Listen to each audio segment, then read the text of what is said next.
Diramal membawa kutukan untuk desa. Bayi ini dibuang di sungai dan ditemukan oleh nelayan. 20 tahun kemudian ini yang terjadi pada keluarga dan warga desa yang membuangnya. Halo sahabat, apa kabar semuanya? Sebelum masuk ke ceritanya, jangan lupa nyalakan subtitle dan subscribe terlebih dahulu ya. Kabut pagi masih menyelimuti desa Teluk Biru bak selimut tipis yang lembab dan dingin. Sinar matahari pertama belum sanggup menembusnya sepenuhnya, hanya menyisakan cahaya kemasan samar yang menyapa atap-atap rumah kayu dan perahu-perahu nelayan yang tertambat di pinggir sungai. Suasana sunyi itu tiba-tiba pecah oleh suara tangis bayi yang lantang, memecah kesunyian dari sebuah rumah yang agak besar di tengah desa, rumah kepala desa Harun. Sukacita begitu terasa di udara. Bu Darmin, dengan wajah letih namun penuh cahaya kebahagiaan, memandang bayi laki-laki mungil yang tengah digendongnya. Bayi itu memiliki sepasang mata jernih yang baru saja terbuka, memandangi dunia untuk pertama kalinya. "Lihat, Harun," bisik Bu Darmin kepada suaminya yang duduk di samping pembaringannya. Wajahnya berseri-seri. Dia begitu kuat, tangisnya sungguh merdu. Pak Kades Harun memegang tangan istrinya dengan erat, matanya berkaca-kaca. "Seorang putra, penerusku. Kita akan beri dia nama yang penuh berkah.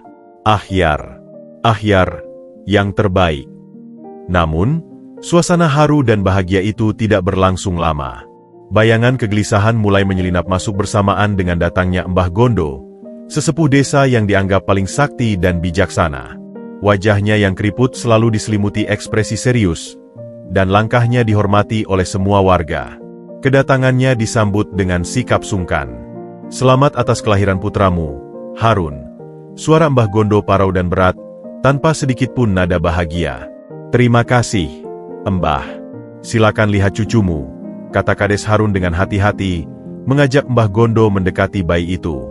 Mbah Gondo membungkuk. Matanya yang tajam mengamati bayi tersebut dengan cermat. Ia tidak menyentuh, hanya melihat. Lama sekali, udara di dalam ruangan tiba-tiba terasa pengap dan menegangkan. Wajahnya yang awalnya netral berubah perlahan menjadi muram, kerut-kerutnya seakan semakin dalam. Ia menghela napas panjang, menggelengkan kepala pelan dengan penuh beban. "Ada sesuatu yang tidak beres pada anak ini," gumamnya lirih, namun terdengar jelas bagai guntur di ruangan yang sunyi itu. Bu Darmin langsung memeluk bayinya lebih erat. Insting keibuannya berdesir. "Apa maksudmu, Mbah?" Mbah Gondo menatapnya, lalu menatap Kades Harun. Suaranya rendah dan penuh keyakinan mengerikan. "Aku telah membaca tanda-tandanya. Bayi ini, Ahyar, membawa suatu energi gelap. Dia adalah pembawa petaka bagi Teluk Biru." Kades Harun terkesiap. "Petaka? Jangan main-main, Mbah. Ini anakku." "Bukan main-main, Harun," sela Mbah Gondo. Suaranya semakin keras, memenuhi ruangan. "Dengarkan ucapanku. Jika dia tetap tinggal di sini, dia akan membawa air mata yang tidak pernah kering. Laut akan murka, hasil tangkapan kita akan selalu gagal, ikan-ikan akan menghindari perairan kita. Wabah penyakit akan turun, merenggut kesehatan anak-anak dan orang tua kita. Desa kita akan merana, perlahan-lahan tersungkur dalam kesengsaraan. Itu semua karena kehadirannya." Tangis Bu Darmin pecah. "Tidak, itu tidak mungkin. Dia hanya bayi tak berdosa. Mbah, lihatlah dia." "Yang kulihat bukanlah bayi, Darmin. Yang kulihat adalah malapetaka yang terbungkus kain," jawab Mbah Gondo dengan kejam, tanpa ampun. "Kutukan itu melekat padanya. Percayalah pada kata-kataku, atau kalian semua akan menyesal." Kades Harun terduduk lemah. Di luar, beberapa warga yang telah berkumpul mendengar kabar kelahiran mulai mendengar teriakan dan tangisan. Mereka saling pandang, bisik-bisik ketakutan mulai menyebar. Kata, kutukan, bergaung dari mulut ke mulut, mempercepat detak jantung dan menebarkan benih kepanikan. Citra Mbah Gondo yang sakti dan tak pernah salah dalam ramalannya menjadi senjata paling ampuh yang menghancurkan sukacita sebuah keluarga dan menggantikannya dengan rasa takut kolektif yang begitu pekat. Lebih pekat dari kabut pagi yang masih menyelimuti desa Teluk Biru. Bayi Ahyar, yang baru saja membuka matanya, tanpa sadar telah menjadi pusat dari badai yang akan menentukan nasibnya. Suasana di ruang tengah rumah Kades Harun berubah drastis. Udara yang sebelumnya dipenuhi keharuman bunga dan sukacita, kini digantikan oleh bau lilin yang menyengat dan beban kesunyian yang begitu berat. Bayi Ahyar telah dibawa ke kamar oleh seorang kerabat, tetapi bayangan ramalan Mbah Gondo terus membayangi setiap sudut ruangan, mengintai dari balik setiap kerling mata yang penuh ketakutan. Bu Darmin tidak berhenti menangis. Tubuhnya terguncang-guncang oleh isakannya yang menyayat hati. Ia memeluk bantal erat-erat, seolah-olah itulah pengganti anaknya yang terancam direnggut. Tidak mungkin. Ia terus bergumam, seperti mantra yang sia-sia. Dia anakku, Harun, darah daging kita. Apa kita akan percaya begitu saja pada kata-kata satu orang? Kades Harun tidak menjawab. Ia berdiri di dekat jendela, menatap keluar ke arah desanya yang masih diselimuti kabut. Pundaknya yang biasanya tegak, kini terlihat membungkuk memikul beban yang tak terlihat. Sebagai kepala desa, ia terbiasa mengambil keputusan untuk kemaslahatan banyak orang. Tapi kali ini, keputusan itu harus ia ambil untuk anak kandungnya sendiri. Konflik batinnya begitu dahsyat. Kau dengar kata-katanya, Darmin. Akhirnya ia berbicara, suaranya serak dan hampa, tanpa menoleh. Bukan hanya sekadar omongan. Itu adalah peringatan. Ramalan Mbah Gondo sejak dulu tidak pernah meleset. Jadi apa? Kau akan membuang anak kita sendiri? Menghanyutkannya seperti sampah? Teriak Bu Darmin. Suaranya penuh kepedihan dan kekalahan. Dia bayi, Harun. Bayi yang tidak bisa membela diri. Bagaimana mungkin kita, orang tuanya, justru akan mencelakakannya? Tiba-tiba, pintu rumah terbuka. Beberapa tetua desa dan warga yang telah mendengar ramalan itu masuk dengan wajah-wajah muram. Seorang di antaranya, Pak RT yang sudah sepuh, maju selangkah. Harun, kami sudah dengar, katanya dengan suara berat. Ini bukan urusan keluargamu lagi. Ini urusan seluruh desa Teluk Biru.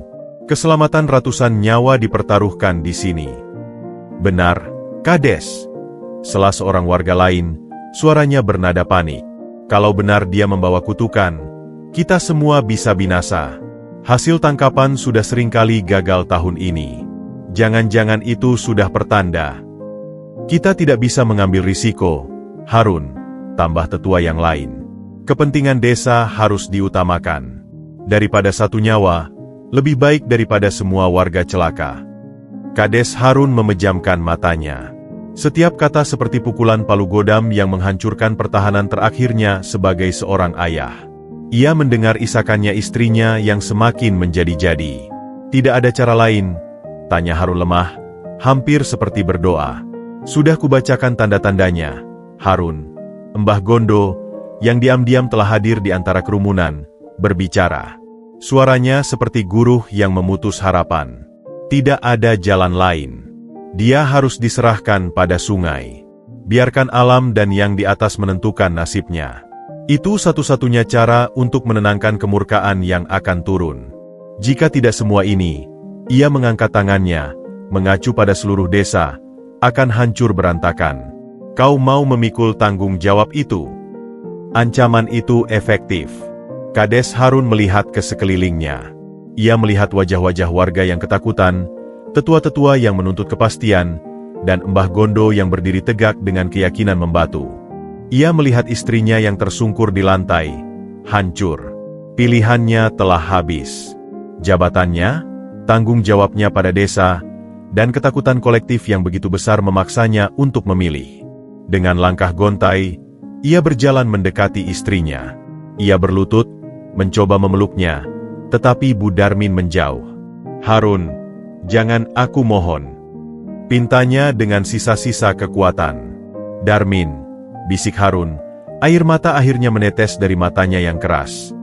Kita tidak punya pilihan. Untuk desa, untuk semua orang. Itu anak kita. Pilihan kita adalah melindunginya, jerit Bu Darmin. Tapi keputusan telah jatuh.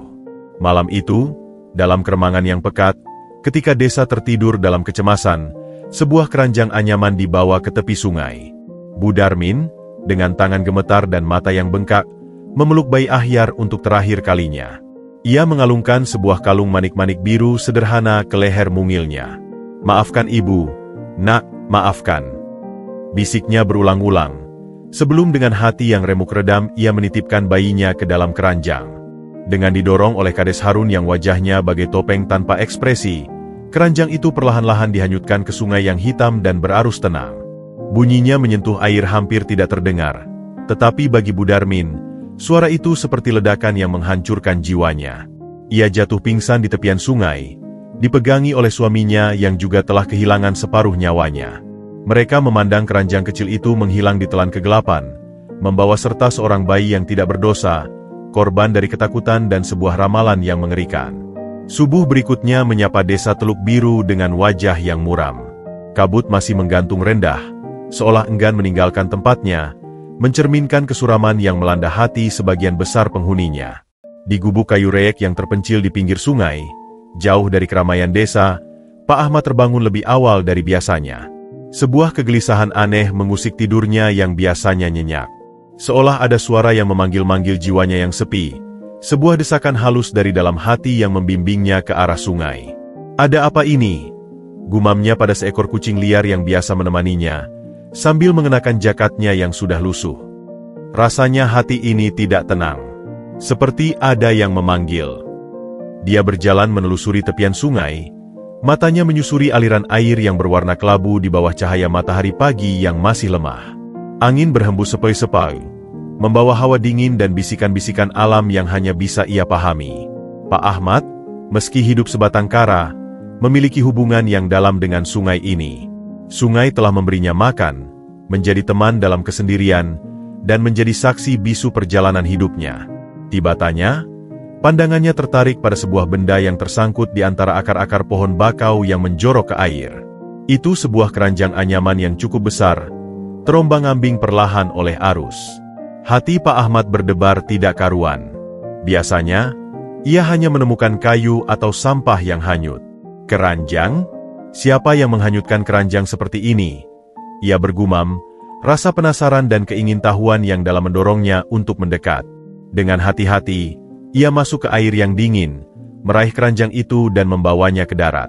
Saat dilihatnya, napasnya tersangkut di tenggorokan. Di dalam keranjang, terbungkus kain sederhana namun masih baik, tergeletak seorang bayi laki-laki. Bayi itu mungil, wajahnya kemerahan, dan matanya terpejam. Untuk sesaat, Pak Ahmad merasa dunianya berhenti. "Ya Allah, seorang bayi!" desisnya. Suaranya bergetar penuh rasa tidak percaya dan syok yang mendalam. Tangannya gemetar saat ia menyentuh kain tersebut. Tiba-tiba, bayi itu menggerakkan tubuh mungilnya dan mengeluarkan isak tangis yang lemah, hampir seperti suara anak kucing yang kehilangan induknya. Suara itu menusuk langsung ke relung hati Pak Ahmad yang paling dalam, menghidupkan sebuah insting yang sudah lama tertidur. Rasa iba, kasihan, dan sebuah kebutuhan untuk melindungi membanjiri dirinya. Dengan sangat hati-hati, seolah-olah memegang mutiara yang paling berharga, ia mengangkat bayi itu dari keranjang dan mendekapnya ke dadanya yang hangat. Bayi itu perlahan-lahan tenang, seakan merasakan kehangatan dan rasa aman dari pelukan orang tua itu. Siapa yang tega melakukan ini padamu, nak?" bisik Pak Ahmad, suaranya parau oleh emosi. Matanya berkaca-kaca. "Kau pasti kedinginan, kelaparan." Dia memandang keranjang itu sekali lagi, lalu melihat ke arah desa. Ia tahu ada sesuatu yang tidak beres. Seorang bayi yang ditinggalkan seperti ini pasti ada alasannya. Tapi, pada saat itu, yang terpenting adalah bayi yang ada dalam pelukannya. "Jangan khawatir," bisiknya lembut pada bayi itu, yang kini membuka matanya dan memandangnya dengan polos. "Bapak di sini. Bapak akan jaga kau." Dia membawa bayi itu kembali ke gubuknya. Dengan gerakan canggung namun penuh kasih sayang, ia membersihkan dan membedong bayi itu dengan kain terbersih yang dimilikinya. Ia membuatkan susu dengan susu kambing yang ia pelihara, menyuapi bayi itu perlahan-lahan dengan penuh kesabaran. Saat bayi itu tertidur lelap di pelukannya, Pak Ahmad memandangnya lama. Kesepian yang selama ini ia rasakan seakan mencair, digantikan oleh sebuah tujuan baru yang begitu besar. "Kau adalah anugerah," bisiknya pada bayi yang tidur. "Dibuang oleh yang lain, tetapi ditemukan olehku. Sungai telah membawamu padaku. Aku akan menjagamu. Aku akan menyayangimu. Kau akan menjadi anakku. Dia memandang kalung manik-manik biru sederhana yang melingkar di leher bayi itu. Ahyar. Kusebut kau Ahyar. Yang terbaik dan paling pintar. Semoga kau tumbuh membawa kebaikan. Nak, Bapak berjanji, tidak akan ada lagi yang membuangmu. Di gubuk kayunya yang sederhana di tepi sungai, sebuah ikatan baru terbentuk. Sebuah ikatan yang dibangun bukan oleh darah, tetapi oleh belas kasihan, kesepian, dan cinta yang tulus. Pak Ahmad, nelayan tua yang sebatang kara, kini memiliki seorang anak. Dan Ahyar, bayi yang dibuang, telah menemukan sebuah rumah dan seorang ayah yang akan mencintainya sepenuh hati. Matahari pagi menyinari gubuk kayu Pak Ahmad dengan cahaya keemasan, menyoroti debu-debu yang menari-nari di udara. Dari dalam, terdengar suara tawa cekikikan dan celotehan riang seorang anak laki-laki berusia sekitar 5 tahun. Ahyar, dengan rambut ikal yang acak-acakan dan mata berbinar penuh rasa ingin tahu, duduk di atas lantai beralaskan tikar anyaman, dikelilingi oleh jalan nelayan yang sedang diperbaiki oleh Pak Ahmad. "Bapak, benangnya kok putus lagi ya?" tanya Ahyar, memegang seutas tali yang ujungnya berjumbai. Pak Ahmad menghela napas palsu, berpura-pura lelah. Itu karena si Ahyar kemarin menariknya terlalu kuat waktu bantu Bapak angkat jala. Ahyar mengernyitkan hidungnya yang mungil. "Tapi ikannya banyak. Bapak, Ahyar mau bantu." Pak Ahmad tersenyum lembut. Hatinya hangat melihat semangat anak angkatnya. Iya. Bapak tahu Ahyar anak yang kuat dan rajin. Tapi jala ini harus diperbaiki dulu. Nanti kita pergi ke sungai lagi, ya. "Janji?" Mata Ahyar berbinar. "Janji," jawab Pak Ahmad sambil meraih kepala anak itu dan mengacak-acak rambutnya dengan penuh kasih sayang. Hidup mereka sederhana, bahkan cenderung miskin. Makanan mereka seringkali hanya ikan hasil tangkapan dan singkong rebus. Namun, gubuk itu selalu dipenuhi dengan tawa dan cerita. Pak Ahmad, yang dulu hanya berbicara pada kucingnya atau pada sungai, kini memiliki pendengar setia yang selalu bersemangat. "Bapak," suatu sore Ahyar bertanya sambil memandangi buku gambar bekas yang ia gunakan untuk coret-coret, "kenapa kita tidak punya perahu besar seperti nelayan yang lain?" Pak Ahmad duduk di sampingnya, memandangi sungai yang berkilauan oleh jingga senja. "Karena Bapak hanya sendiri, Nak. Dulu, Bapak punya perahu yang lebih besar. Tapi, setelah Bapak tinggal sendiri, tidak perlu lagi yang besar. Yang penting bisa menangkap ikan untuk kita berdua. Tapi kalau punya perahu besar, kita bisa tangkap ikan lebih banyak. Lalu kita jual, dan Bapak bisa beli Ahyar sepatu baru," seru Ahyar polos. Mendengar itu, hati Pak Ahmad terasa tersayat dan hangat pada saat yang bersamaan. "Sepatu baru? Tapi sepatu Ahyar yang ini masih baik. Tapi teman-teman di sekolah ada yang punya sepatu bagus," gumam Ahyar sedikit rendah hati. Sekolah. Itulah yang menjadi prioritas utama Pak Ahmad. Meski uangnya pas-pasan, ia tidak pernah membiarkan Ahyar bolos sekolah. Setiap pagi, ia memastikan seragam Ahyar bersih dan buku-bukunya tertata rapi di dalam tas bututnya. "Dengar, Nak," kata Pak Ahmad suatu malam setelah mereka makan malam, tangannya yang kasar memegang pundak Ahyar yang kecil. "Percayalah pada Bapak. Ilmu pengetahuan itu lebih berharga daripada sepatu baru atau perahu besar. Dengan belajar yang giat, kau bisa mengubah nasibmu. Kau bisa menjadi orang besar." Ahyar memandangnya, mencerna kata-katanya. "Seperti Bapak Guru Dimas." "Ya, bahkan lebih hebat dari Bapak Guru Dimas," jawab Pak Ahmad bangga. "Kau anak yang pintar, Ahyar. Bapak bisa lihat itu. Setiap kali kau bercerita tentang pelajaranmu, matamu bersinar. Itu yang harus kau kejar." Ikatan mereka semakin kuat dengan berlalunya waktu. Ahyar adalah anak yang cerdas dan penuh empati. Ia memahami pengorbanan Pak Ahmad. Ia tidak pernah merengek meminta mainan mahal. Ia puas membantu bapaknya membereskan jala, mendengarkan cerita-cerita lama tentang laut, dan bercerita tentang semua yang ia pelajari di sekolah. "Bapak, hari ini aku belajar tentang planet," seru Ahyar suatu hari, berlari masuk ke gubuk begitu pulang sekolah. "Bumi kita bulat, dan berputar mengelilingi matahari. Pak Ahmad yang sedang membetulkan gagang kailnya, mengangkat alis. Wah, bulat? Kalau bulat, kenapa kita tidak jatuh, ya? Ahyar tertawa lebar. Karena ada gravitasi, Bapak, seperti magnet. Percakapan-percakapan seperti itulah yang mengisi hari-hari mereka. Pak Ahmad mungkin tidak mengerti semua yang diceritakan Ahyar, tetapi ia adalah pendengar yang antusias. Ia adalah ayah, ibu, guru pertama, dan sahabat terbaik bagi Ahyar. Di dalam gubuk reyek di tepi sungai itu, dibesarkan oleh cinta tanpa syarat seorang nelayan tua, seorang anak laki-laki bernama Ahyar tidak hanya tumbuh secara fisik, tetapi juga tumbuh dalam rasa percaya diri, keingintahuan intelektual, dan kebaikan hati yang suatu hari nanti akan membawanya kembali ke tempat asalnya, untuk mengubah sebuah desa yang pernah menolaknya. Tahun-tahun berlalu, dan Ahyar kini telah duduk di bangku kelas 4 sekolah dasar. Gubuk Pak Ahmad yang sederhana itu perlahan-lahan berubah menjadi semacam perpustakaan kecil. Dinding-dindingnya yang reyek mulai dipenuhi oleh piagam penghargaan dan sertifikat yang dibingkai sederhana. Setiap lembar kertas itu adalah bukti nyata dari benih kecerdasan yang tumbuh subur di bawah asuhan penuh kasih Pak Ahmad. Suatu sore, Pak Ahmad pulang dari melaut dengan membawa beberapa ekor ikan yang tidak terlalu besar. Ia memasuki gubuk dan menemukan Ahyar sedang duduk bersila di lantai, dikelilingi oleh buku-buku dan kertas yang penuh coretan rumus matematika. Konsentrasi anak itu begitu dalam, hingga ia tidak menyadari kedatangan bapaknya.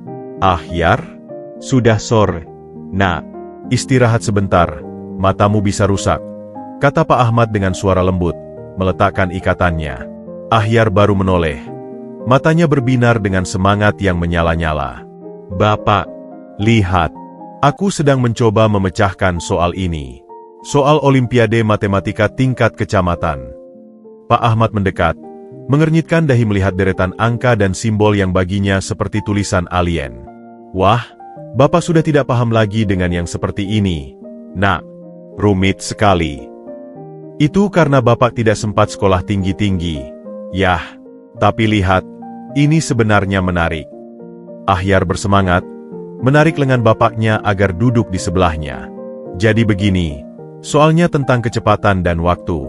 Seorang nelayan. Ia berhenti sejenak, tersenyum. Seperti Bapak, mendayung perahu menantang arus. Lalu, Pak Ahmad mendengarkan dengan penuh perhatian, meski hanya memahami separuh dari penjelasan anaknya.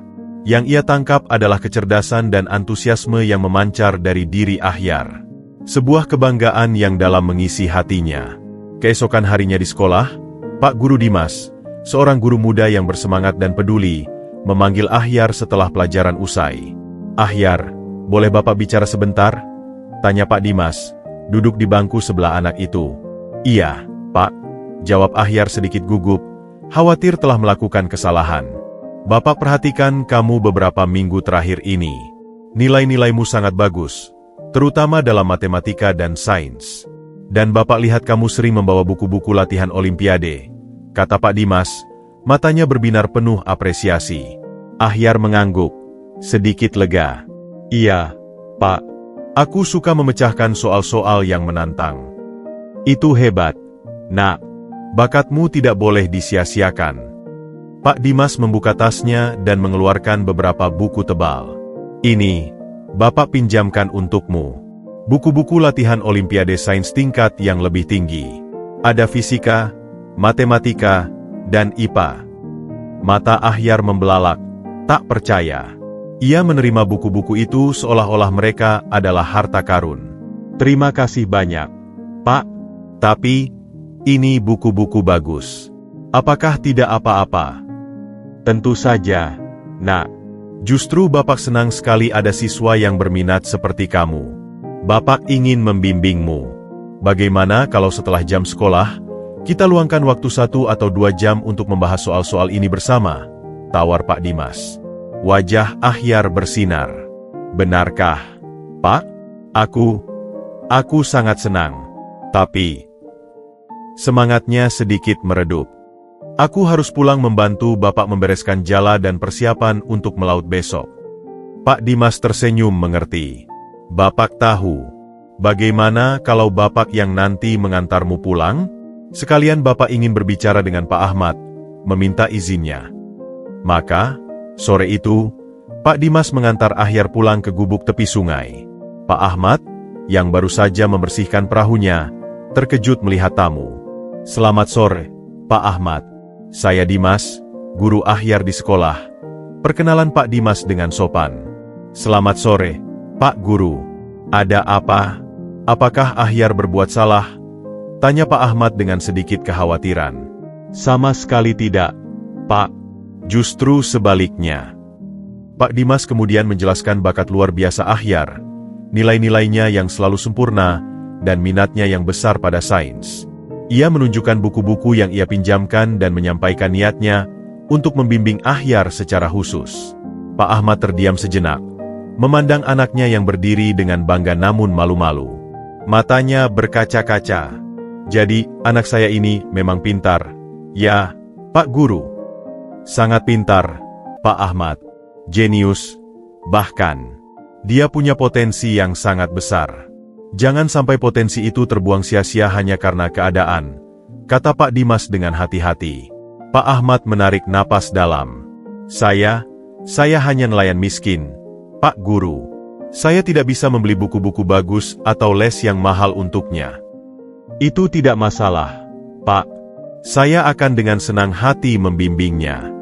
Yang penting adalah dukungan dan izin dari Bapak. Biarkan Ahyar mengembangkan bakatnya. Percayalah, suatu hari nanti, ia akan membawa kebanggaan besar bukan hanya untuk Bapak, tetapi untuk kita semua," bujuk Pak Dimas. Pak Ahmad memandang Ahyar, melihat harapan dan semangat di mata anaknya. Ia lalu memandang Pak Dimas, melihat ketulusan di wajah guru muda itu. Akhirnya, dengan suara tegas penuh keyakinan, ia berkata, "Baik, Pak Guru. Saya izinkan. Asalkan tidak mengganggu kewajibannya membantu saya dan tidak membuatnya sombong. Tolong bimbing dia menjadi orang yang tidak hanya pintar, tetapi juga rendah hati dan baik hati." "Pasti, Pak Ahmad. Itu janji saya," jawab Pak Dimas dengan senyum lebar. Sejak hari itu, kehidupan Ahyar menemukan ritme baru. Pagi sekolah, sore belajar dengan Pak Dimas, malam membantu Pak Ahmad. Gubuk kayu itu semakin sering dipenuhi oleh diskusi-diskusi ilmiah antara seorang guru yang bersemangat dan seorang murid yang haus ilmu, disaksikan oleh seorang nelayan tua yang bangga, yang meski tak memahami semua pembicaraan mereka, tak pernah berhenti mendukung dan mendoakan anak angkatnya yang bersinar itu. Bakat Ahyar mulai bersinar, menerangi jalan menuju masa depan yang gemilang. Waktu berjalan tanpa terasa. Ahyar kini telah duduk di bangku kelas 3 SMA.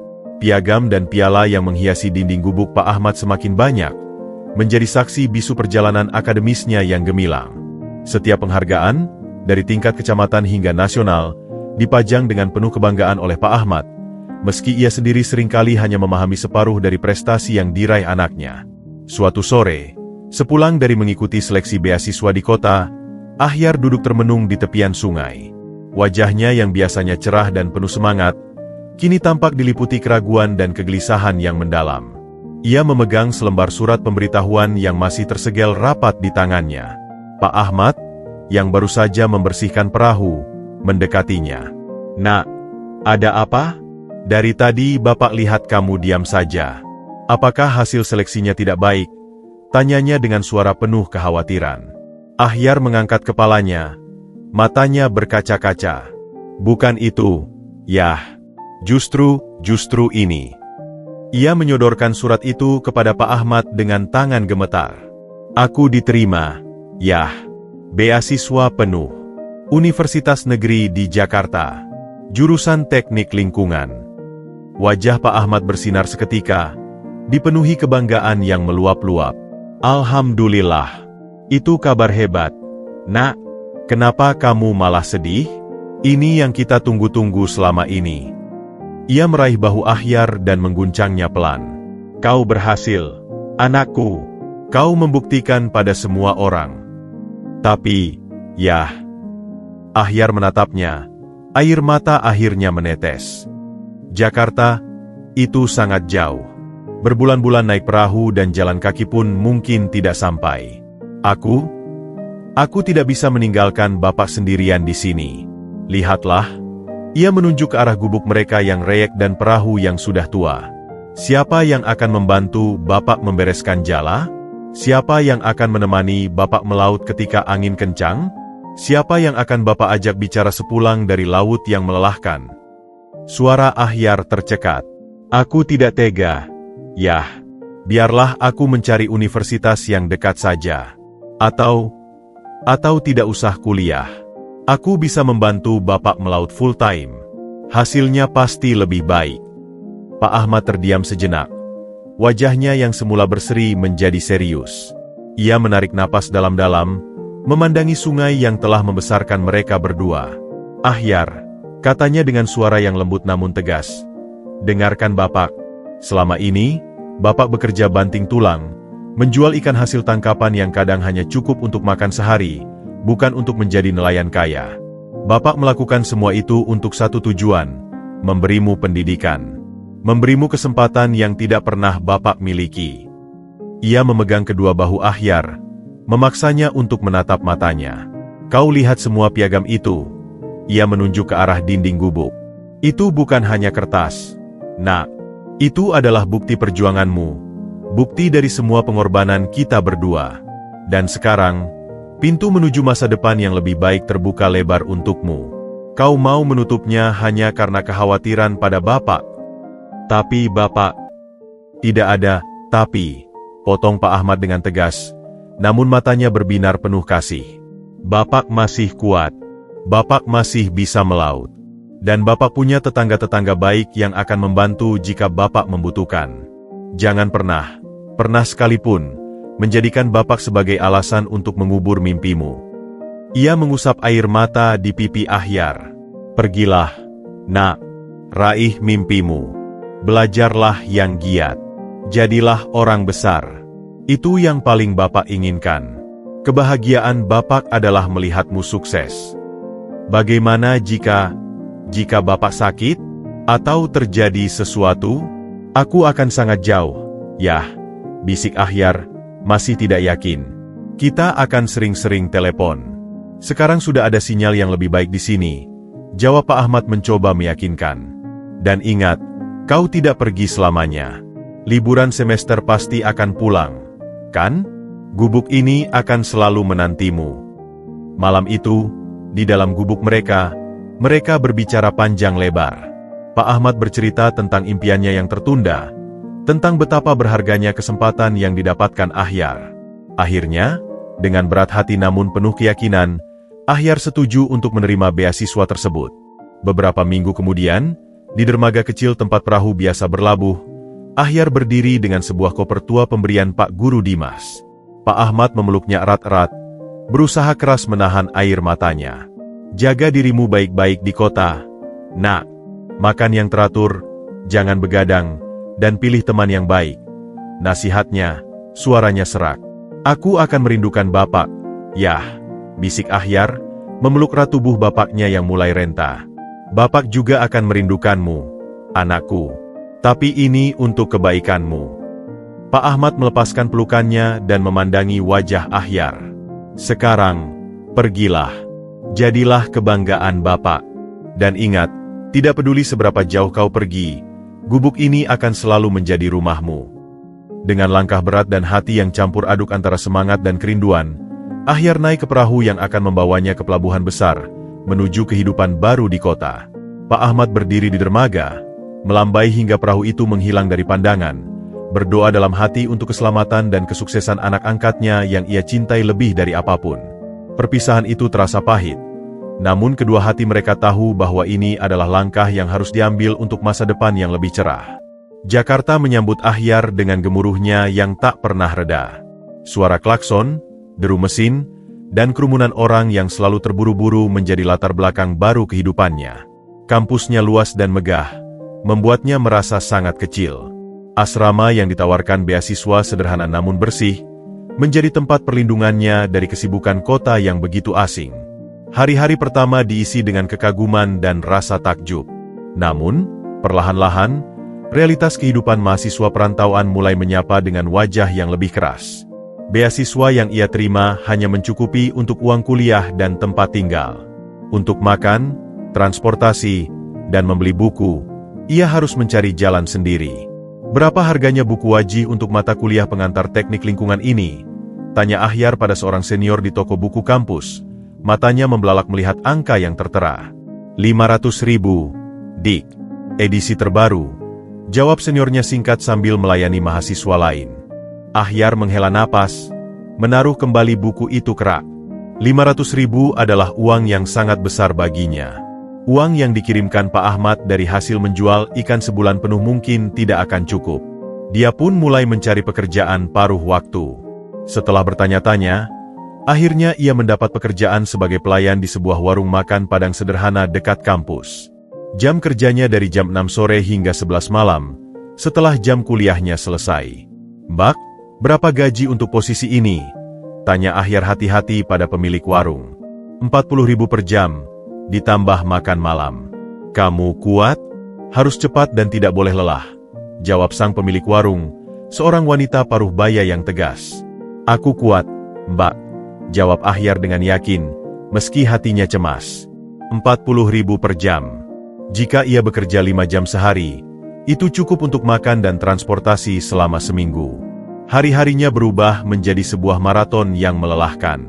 Pagi hingga siang ia kuliah, sore hingga larut malam ia bekerja. Baru tengah malam ia bisa mulai mengerjakan tugas-tugas kuliahnya. Tidur seringkali hanya 3 hingga 4 jam sehari. Suatu malam, setelah hari yang sangat melelahkan, teleponnya berdering. Itu dari Pak Ahmad. "Ahyar, Nak, bagaimana kabarmu? Sudah lama tidak telepon." Suara Pak Ahmad terdengar riang di seberang sana. Ahyar menahan letihnya, mencoba menyemangati suaranya. "Baik, yah, di sini menyenangkan. Kampusnya sangat besar, Bapak. Aku belajar banyak hal baru. Kamu tidak kekurangan uang, kan? Bapak baru saja menjual ikan banyak kemarin. Bapak bisa kirim sedikit," tawar Pak Ahmad. "Tidak usah, yah. Aku baik-baik saja. Beasiswanya sudah mencukupi," buru-buru Ahyar membantah, menutupi kenyataan bahwa ia harus bekerja serabutan. "Bapak yang jaga kesehatan. Jangan memaksakan diri melaut kalau cuaca buruk. Jangan khawatirkan Bapak. Yang penting kamu fokus belajar. Oh iya, bagaimana dengan bukunya? Sudah bisa beli semua?" tanya Pak Ahmad polos. Ahyar memandangi buku-buku fotokopian yang ia pinjam dari perpustakaan atau teman. "Sudah, yah, semua lengkap." Sebuah kebohongan kecil untuk melindungi hati bapaknya. "Bagus. Itu anak Bapak. Kalau ada kesulitan, bilang ya, Nak. Jangan dipendam sendiri." "Iya, yah, aku janji." Setelah menutup telepon, Ahyar menatap kosong ke dinding kamarnya. Rindu akan rumah, akan kesederhanaan hidup di tepi sungai, akan masakan sederhana Pak Ahmad, menerpa begitu kuat. Sebuah kesepian yang dalam menyelimutinya. Kota besar ini terasa begitu dingin dan impersonal. Tantangan lain datang dari lingkungan sosial. Sebagian teman-temannya berasal dari keluarga mampu. Mereka sering mengajak nongkrong di kafe atau menonton bioskop, sesuatu yang tidak mampu ia ikuti. "Yuk, Ahyar, kita ke mall lihat film baru," ajak seorang teman sekelasnya. "Ah, maaf, aku ada janji sama tugas," jawab Ahyar terbata-bata, menutupi malu karena tidak punya uang. Lagi pula, dia kan anak beasiswa. Sibuk cari uang, ya kan? Celetuk teman yang lain dengan nada merendahkan, membuat tawa kecil di antara mereka. Ahyar hanya tersenyum kecut. Perasaan terasing semakin menjadi.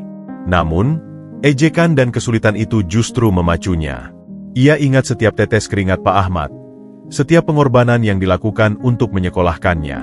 Ia ingat kata-kata Pak Dimas tentang ilmu pengetahuan sebagai kunci. Malam-malam ketika ia hampir menyerah, ia membuka dompetnya dan melihat foto lama dirinya dan Pak Ahmad yang diambil dengan kamera seadanya. Senyum polos Pak Ahmad memberinya kekuatan. "Aku harus kuat. Untuk Bapak. Untuk masa depanku," bisiknya pada diri sendiri, sebelum kembali membuka buku dan menjejali kepalanya dengan ilmu, bertekad untuk membuktikan bahwa anak nelayan dari desa terpencil pun bisa bersaing dan menang di kota besar. Perjuangannya baru saja dimulai, dan ia tidak akan menyerah. Musim hujan tiba di Jakarta, membasahi jalanan yang sudah selalu sibuk dengan genangan air yang merefleksikan lampu-lampu kota. Bagi Ahyar, musim hujan berarti perjuangan ekstra. Berangkat kuliah dengan jas hujan seadanya yang bocor di beberapa bagian, dan pulang kerja larut malam dengan kaos kaki basah yang membuatnya menggigil. Namun, di balik segala kesulitan itu, semangatnya tidak pernah padam. Suatu hari, di sela-sela jam istirahat kuliah, seorang dosennya, Profesor Agus, yang juga kepala jurusan, memasang sebuah pengumuman di papan informasi. Perhatian, mahasiswa. Ada kompetisi karya tulis ilmiah tingkat regional dengan tema Inovasi Pengelolaan Sumber Daya Air untuk Masyarakat Pesisir. Hadiahnya cukup lumayan, dan pemenangnya akan mewakili region di tingkat nasional. Seru Profesor Agus, menarik perhatian para mahasiswa yang sedang berkumpul. Ahyar, yang sedang menghabiskan roti panggang sebagai makan siangnya, mendekati papan pengumuman. Matanya berbinar. Tema itu begitu dekat dengan hatinya. Ia teringat pada sungai di desanya, pada kehidupan nelayan, pada masalah sedimentasi dan polusi yang pernah ia dengar dari cerita para nelayan lain. "Dek, kamu tertarik?" tanya Profesor Agus, memperhatikan ekspresi Ahyar yang serius. Iya, Pak Profesor. Tema ini, saya rasa sangat relevan," jawab Ahyar dengan hati-hati. "Kalau tertarik, daftar saja. Formulirnya di meja administrasi. Batas akhir pengumpulan proposal 2 minggu lagi," kata Profesor Agus sambil berjalan pergi. 2 minggu. Waktu yang sangat singkat. Ahyar tahu ini akan berarti mengorbankan jam tidurnya yang sudah sedikit, dan mungkin bahkan harus meminta cuti beberapa hari dari warung tempatnya bekerja. Tapi tekadnya sudah bulat. Ini adalah kesempatan pertamanya untuk membuktikan sesuatu. Malam itu, di kamar asramanya yang sempit, Ahyar membuka laptop tua pinjamannya. Ia mulai meneliti, membaca jurnal-jurnal online, dan yang paling penting, ia menggali ingatannya sendiri. Ia menulis tentang sungai di desanya, tentang bagaimana perubahan aliran dan sedimentasi mempengaruhi kehidupan nelayan. Ia merancang sebuah proposal sederhana tentang sistem filter alami menggunakan tanaman bakau dan teknik sederhana untuk membersihkan sampah di sungai. Beberapa kali ia hampir menyerah. Ide-idenya terasa terlalu sederhana dibandingkan dengan mahasiswa lain yang mungkin punya akses ke laboratorium dan peralatan canggih. "Untuk apa diterusin? Lagian pasti nggak menang," bisiknya pada diri sendiri suatu malam. Kepalanya sudah pening menatap layar. Tapi kemudian, bayangan wajah Pak Ahmad muncul di pikirannya. "Jangan menyerah, Nak. Kau anak yang pintar." Dan bayangan itu memberinya kekuatan untuk terus mengetik. Akhirnya, proposalnya selesai. Ia mencetaknya dengan uang terakhirnya untuk minggu itu, berharap-harap cemas. Beberapa minggu kemudian, sebuah email masuk ke inboxnya. Dengan jantung berdebar kencang, Ahyar membukanya. Kepada YTH. "Ahyar, dengan hormat, kami beritahukan bahwa proposal Anda telah lolos seleksi administrasi dan substansi. Anda diundang untuk mempresentasikan karya tulis Anda di depan Dewan Juri pada..." Ahyar tidak membaca sisanya. Ia melompat kegirangan, membuat teman sekamarnya kaget.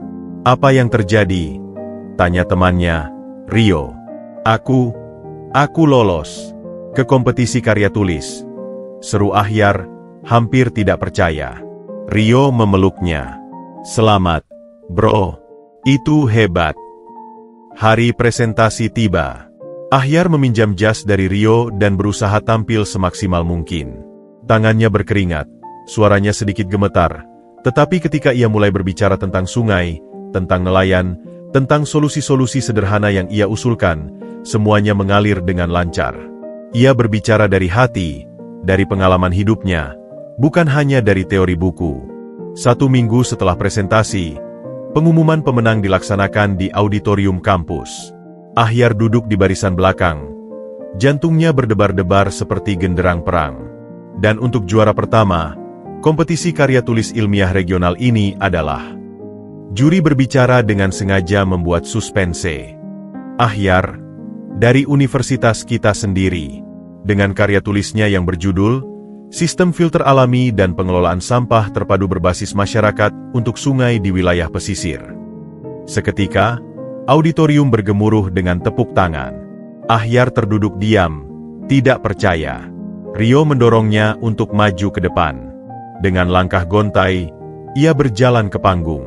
Saat menerima piala dan sertifikat, tangannya masih gemetar. "Selamat, Nak. Karyamu sangat aplikatif dan menyentuh akar permasalahan. Luar biasa," kata Profesor Agus yang kebetulan menjadi salah satu juri sambil berjabat tangan. Malam itu, Ahyar menelepon Pak Ahmad. Suaranya masih bergetar karena bahagia. Yah, aku menang," serunya begitu telepon diangkat. "Menang? Menang apa, Nak?" tanya Pak Ahmad, bingung. "Aku ikut lomba menulis. Yah, tentang sungai dan nelayan. Dan aku juara pertama," jelas Ahyar masih tidak percaya. Dari seberang telepon, terdengar suara terisak. "Alhamdulillah, Alhamdulillah ya Allah. Bapak selalu tahu kau anak yang hebat. Bapak bangga padamu, Nak. Sangat bangga." Percakapan mereka berlangsung lama. Ahyar bercerita dengan semangat tentang semua detailnya. Kemenangan ini bukan hanya tentang piala atau pengakuan. Ini adalah pembuktian pertama bahwa perjuangannya, air mata, keringat, dan pengorbanan Pak Ahmad tidak sia-sia. Sebuah api baru menyala dalam dirinya, memberinya keyakinan bahwa ia berada di jalan yang benar, dan bahwa ia memiliki sesuatu yang berharga untuk ditawarkan kepada dunia. Sebuah pengakuan pertama yang manis, yang memacu semangatnya untuk melangkah lebih jauh lagi. Kemenangan di kompetisi karya tulis ilmiah bagai angin segar yang mengisi layar perahu Ahyar, mendorongnya lebih cepat dan percaya diri menembus lautan pendidikan tinggi. Namanya mulai dikenal di kampus, tidak lagi hanya sebagai mahasiswa beasiswa dari daerah, tetapi sebagai seorang pemikir muda yang potensial. Profesor Agus, sang dosen, semakin sering melibatkannya dalam diskusi-diskusi kelompok dan proyek kecil. Suatu pagi, Profesor Agus memanggilnya ke ruangannya. Wajah sang profesor tampak berseri-seri. "Ahyar, duduklah," sapanya ramah, menunjuk ke kursi di seberang meja kerjanya yang berantakan dengan papers dan buku. "Aku punya kabar bagus untukmu." Ahyar duduk dengan penuh antusiasme dan sedikit gugup. "Apa itu, Pak Profesor?" "Berdasarkan prestasimu di kompetisi karya tulis dan nilai-nilaimu yang hampir sempurna, jurusan merekomendasikan namamu untuk mengikuti seleksi Olimpiade Sains Nasional," jelas Profesor Agus, mengeluarkan selembar formulir. "Ini ajang bergengsi, Ahyar. Diikuti oleh mahasiswa terbaik dari seluruh Indonesia. Dan yang spesial, tahun ini akan disiarkan secara nasional oleh televisi." Mata Ahyar membelalak. Disiarkan di televisi nasional. Baginya, yang tumbuh dengan televisi hitam putih yang sinyalnya kadang tidak jelas di gubuk Pak Ahmad, ini terdengar seperti mimpi. Tepat sekali. Ini bukan hanya kesempatan untuk menguji kemampuanmu, tetapi juga untuk menunjukkan bahwa talenta terbaik Indonesia tidak hanya berasal dari kota-kota besar. Profesor Agus menatapnya dengan keyakinan. "Kamu memiliki pemikiran yang segar, Ahyar. Pendekatanmu yang praktis dan berbasis komunitas adalah keunggulanmu. Kita butuh lebih banyak ilmuwan seperti itu." Namun, antusiasme itu diiringi oleh kecemasan. "Tapi, Pak, bidangnya luas sekali. Saya harus belajar sangat keras. Dan, saya masih harus bekerja paruh waktu." Profesor Agus menghela napas, memahami kesulitan Ahyar. "Dengarkan, Ahyar. Untuk persiapan ini, saya akan bebaskan kamu dari beberapa tugas kelas. Dan untuk urusan finansial." Ia membuka laci meja dan mengeluarkan amplop. "Ini adalah beasiswa tambahan dari yayasan kampus untuk mahasiswa berprestasi. Ini akan mencukupimu untuk beberapa bulan ke depan sehingga kamu bisa mengurangi jam kerjamu dan fokus belajar."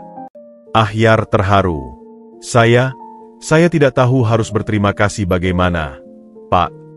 "Terima kasih yang terbaik adalah dengan memberikan yang terbaik di Olimpiade nanti," jawab Profesor Agus sambil tersenyum. "Sekarang, ambil formulir ini, isi, dan kita akan mulai sesi belajar intensif besok. Aku akan membimbingmu sendiri." Bulan-bulan berikutnya adalah periode yang paling menantang sekaligus paling membentuk dalam hidup Ahyar.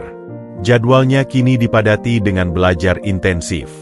Pagi hingga siang kuliah, sore hingga malam ia habiskan di perpustakaan atau di lab bersama Profesor Agus, mengerjakan soal-soal latihan yang rumit, berdebat tentang teori, dan menyempurnakan pemahaman konseptualnya. Rio, teman sekamarnya, sering menggeleng-geleng melihatnya. "Bro, kamu tidur nggak sih? Lo kayak mesin belajar berjalan." Ahyar tersenyum kecut, matanya berkantung. "Harus, Rio. Ini kesempatan sekali seumur hidup." Ia sering menghubungi Pak Ahmad di malam hari, bercerita tentang persiapannya tanpa menyebutkan betapa lelahnya ia. Pak Ahmad selalu menyemangati dengan kata-kata sederhana namun penuh makna. "Jangan lupa makan, nak. Otak itu butuh energi. Dan jangan lupa sholat, minta petunjuk yang di atas." Hari H pun tiba. Lokasi Olimpiade adalah sebuah auditorium besar yang diisi oleh ratusan mahasiswa terpandai dari seluruh Indonesia. Lampu-lampu studio televisi menyilaukan, kamera-kamera besar berputar-putar, dan suasana tegang terasa begitu pekat. Ahyar duduk di belakang meja kompetisi, dadanya berdebar kencang. Ia melihat para peserta lain yang tampak begitu percaya diri, ada yang dari universitas-universitas ternama yang namanya sudah sering ia dengar. Bisakah aku bersaing dengan mereka? Keraguan menyelinap dalam pikirannya. Tiba-tiba, ingatannya melayang pada Pak Ahmad, pada gubuk di tepi sungai, pada perjuangan mereka berdua. Ia menarik napas dalam-dalam. "Ini untuk Bapak. Ini untuk membuktikan bahwa anak nelayan pun bisa." Babak penyisihan dimulai. Soal-soal yang diujikan sangat menantang, menggabungkan teori kompleks dengan aplikasi praktis. Ahyar menyadari bahwa pengalamannya yang langsung dengan masalah lingkungan memberinya keunggulan. Ia tidak hanya menghafal rumus, tetapi memahami mengapa dan bagaimana ilmu itu bekerja di dunia nyata. Dengan tenang dan fokus, ia menjawab soal demi soal. Saat peserta lain terlihat kesulitan dengan soal studi kasus tentang pencemaran air, Ahyar justru merasa seperti sedang berbicara tentang rumahnya sendiri. Babak final adalah presentasi solusi inovatif untuk masalah sampah plastik di lautan. Ahyar, dengan suara yang mungkin masih sedikit bergetar di awal, namun semakin lantang dan percaya diri, memaparkan idenya tentang sistem penjaringan sampah sederhana di muara sungai yang dapat dikelola oleh komunitas nelayan, dikombinasikan dengan pendekatan daur ulang berbasis ekonomi sirkular. Dewan juri, yang terdiri dari para profesor dan praktisi ternama, mendengarkan dengan saksama.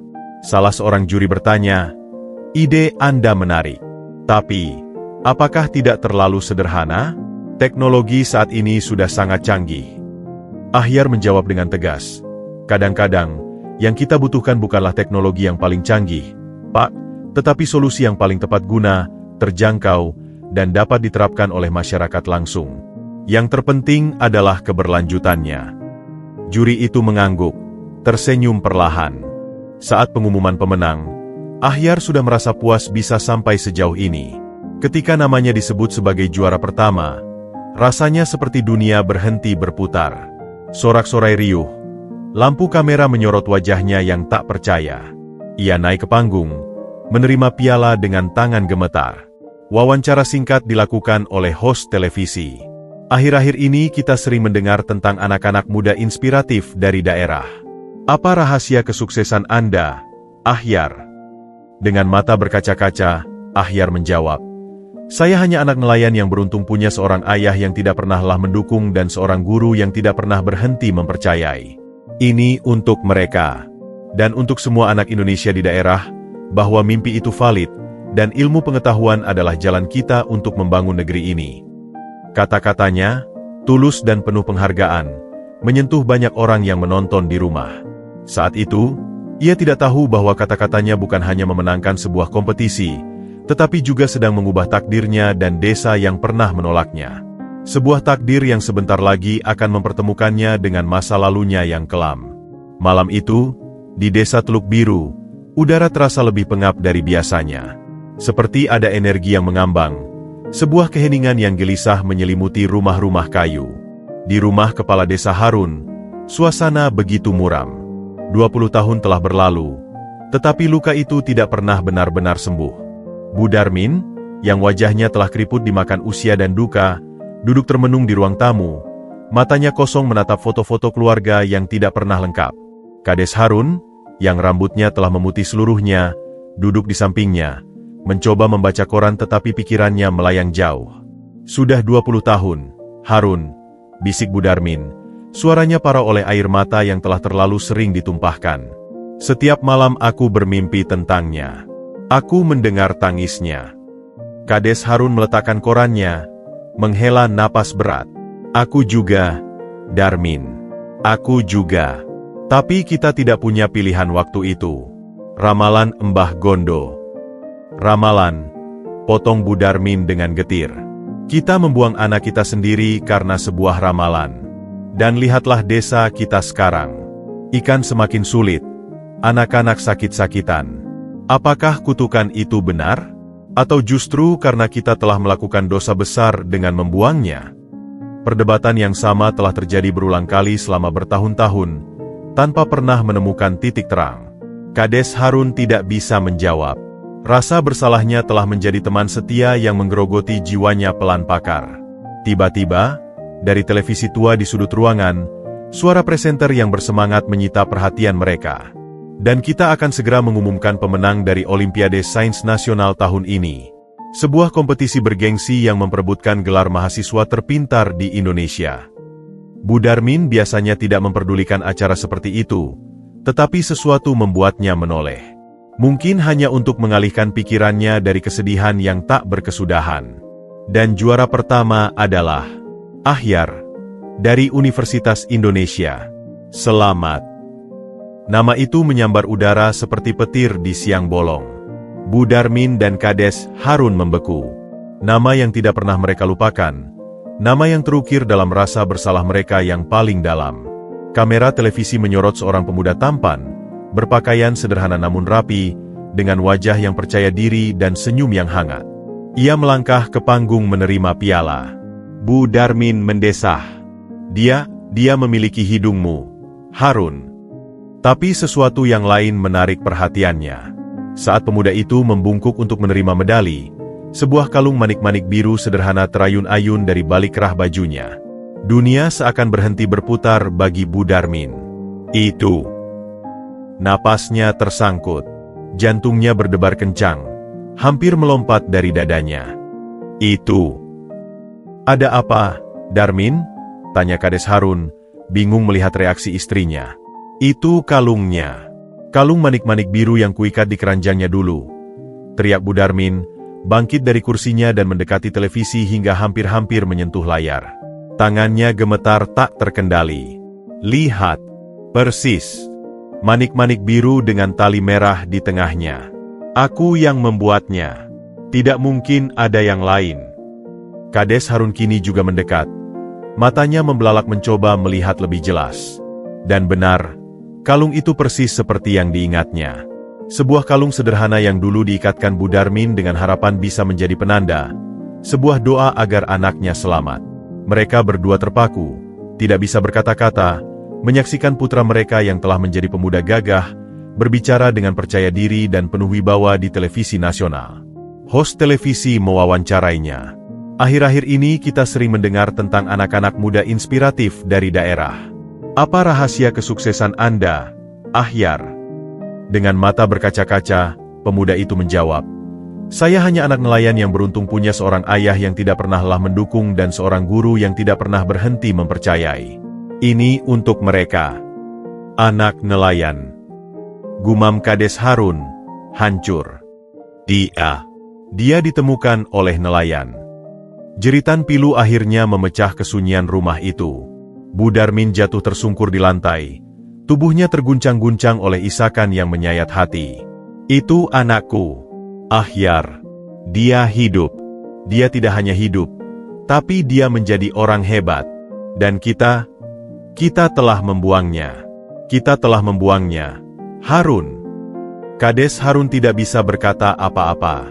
Air mata yang telah lama ditahannya akhirnya tumpah. Ia merangkul istrinya, tetapi dirinya sendiri juga gemetar hebat. Rasa bersalah, penyesalan, syok, dan sebuah kebanggaan yang pahit bercampur aduk menjadi satu badai emosi yang menghancurkan. Keesokan harinya, kabar itu menyebar bagai api di ladang kering. Seluruh desa gempar. Warga yang dulu mendukung pembuangan itu sekarang berkumpul di balai desa, membicarakan dengan suara-suara berbisik penuh rasa malu dan heran. Tidak mungkin, Anak kutukan itu menjadi juara nasional. Dia tampak begitu pintar dan baik di televisi. Kalau dia memang pembawa kutukan, mengapa dia bisa sukses seperti itu? Jangan-jangan kita yang salah? Mbah Gondo yang salah. Desa Teluk Biru, yang selama 20 tahun hidup dalam bayang-bayang rasa bersalah dan ketakutan, kini dibangunkan oleh sebuah siaran televisi. Sebuah penemuan yang mengubah segalanya. Seorang anak yang dibuang karena diramal membawa malapetaka, ternyata tumbuh menjadi kebanggaan bangsa. Dan kini, mereka harus menghadapi kenyataan pahit itu, sambil memandangi desa mereka yang semakin terpuruk, dan bertanya-tanya pada diri sendiri, apakah solusi dari segala masalah mereka justru berada pada orang yang telah mereka tolak? Sebuah pertanyaan yang akan membawa mereka pada sebuah perjalanan memohon pengampunan dan bantuan, pada seorang pemuda yang tidak mereka kenal, tetapi adalah darah daging mereka sendiri. Keesokan harinya setelah siaran televisi, Desa Teluk Biru diguncang oleh gemuruh yang bukan berasal dari laut atau angin, melainkan dari desas-desus yang bergulir dari mulut ke mulut dengan kecepatan yang mencengangkan. Udara yang biasanya dihirup nelayan pagi-pagi untuk melaut, kini terasa pekat oleh bisik-bisik, rasa malu, dan keheranan yang tercampur aduk. Di warung-warung kopi sederhana, di tepian dermaga tempat perahu-perahu ditambatkan, dan di bawah pohon rindang yang menjadi tempat berkumpul, hanya ada satu topik pembicaraan. Ahyar, si bayi kutukan yang menjadi juara Olimpiade Sains Nasional. Apakah kalian lihat tadi malam? Di televisi? Kata seorang nelayan tua kepada teman-temannya, suaranya bergetar. Aku lihat. Itu pasti dia. Istri Kades tidak mungkin salah lihat kalungnya. Jawab yang lain, menggeleng-geleng kepala. Dan dia bilang, dia anak nelayan. Pasti ditemukan nelayan. Lalu, selama ini kita salah? Mbah Gondo salah. Nama Mbah Gondo, yang selama 2 dekade diucapkan dengan penuh hormat dan rasa takut, kini mulai dipertanyakan. Bisikan-bisikan keraguan, yang dulu tidak berani diungkapkan, kini mulai bermunculan seperti tunas-tunas yang menembus tanah gersang. Sementara itu, di rumah Kades Harun, suasana masih seperti kuburan. Bu Darmin tidak berhenti menangis sejak malam sebelumnya. Matanya bengkak dan merah. Dia tampak begitu sehat, Harun, begitu pintar, dan dia menyebut dirinya anak nelayan. Dia tidak membenci kita.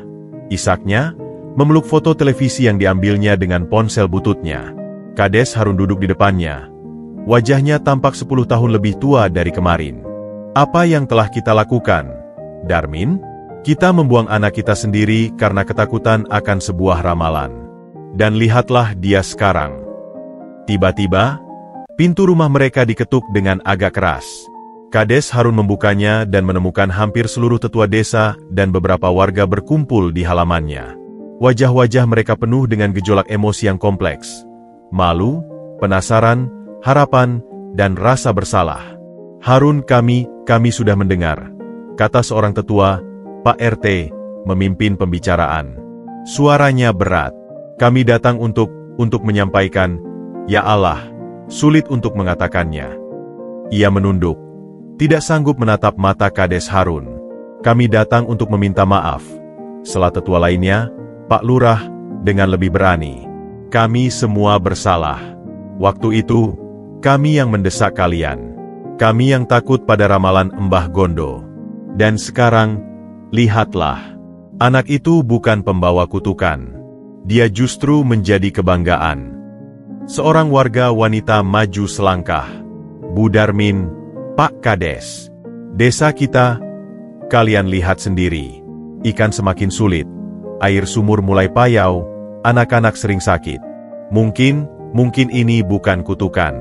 Mungkin ini akibat perbuatan kita sendiri. Dan mungkin hanya Ahyar yang bisa membantu kita sekarang. Kades Harun memandangi mereka semua.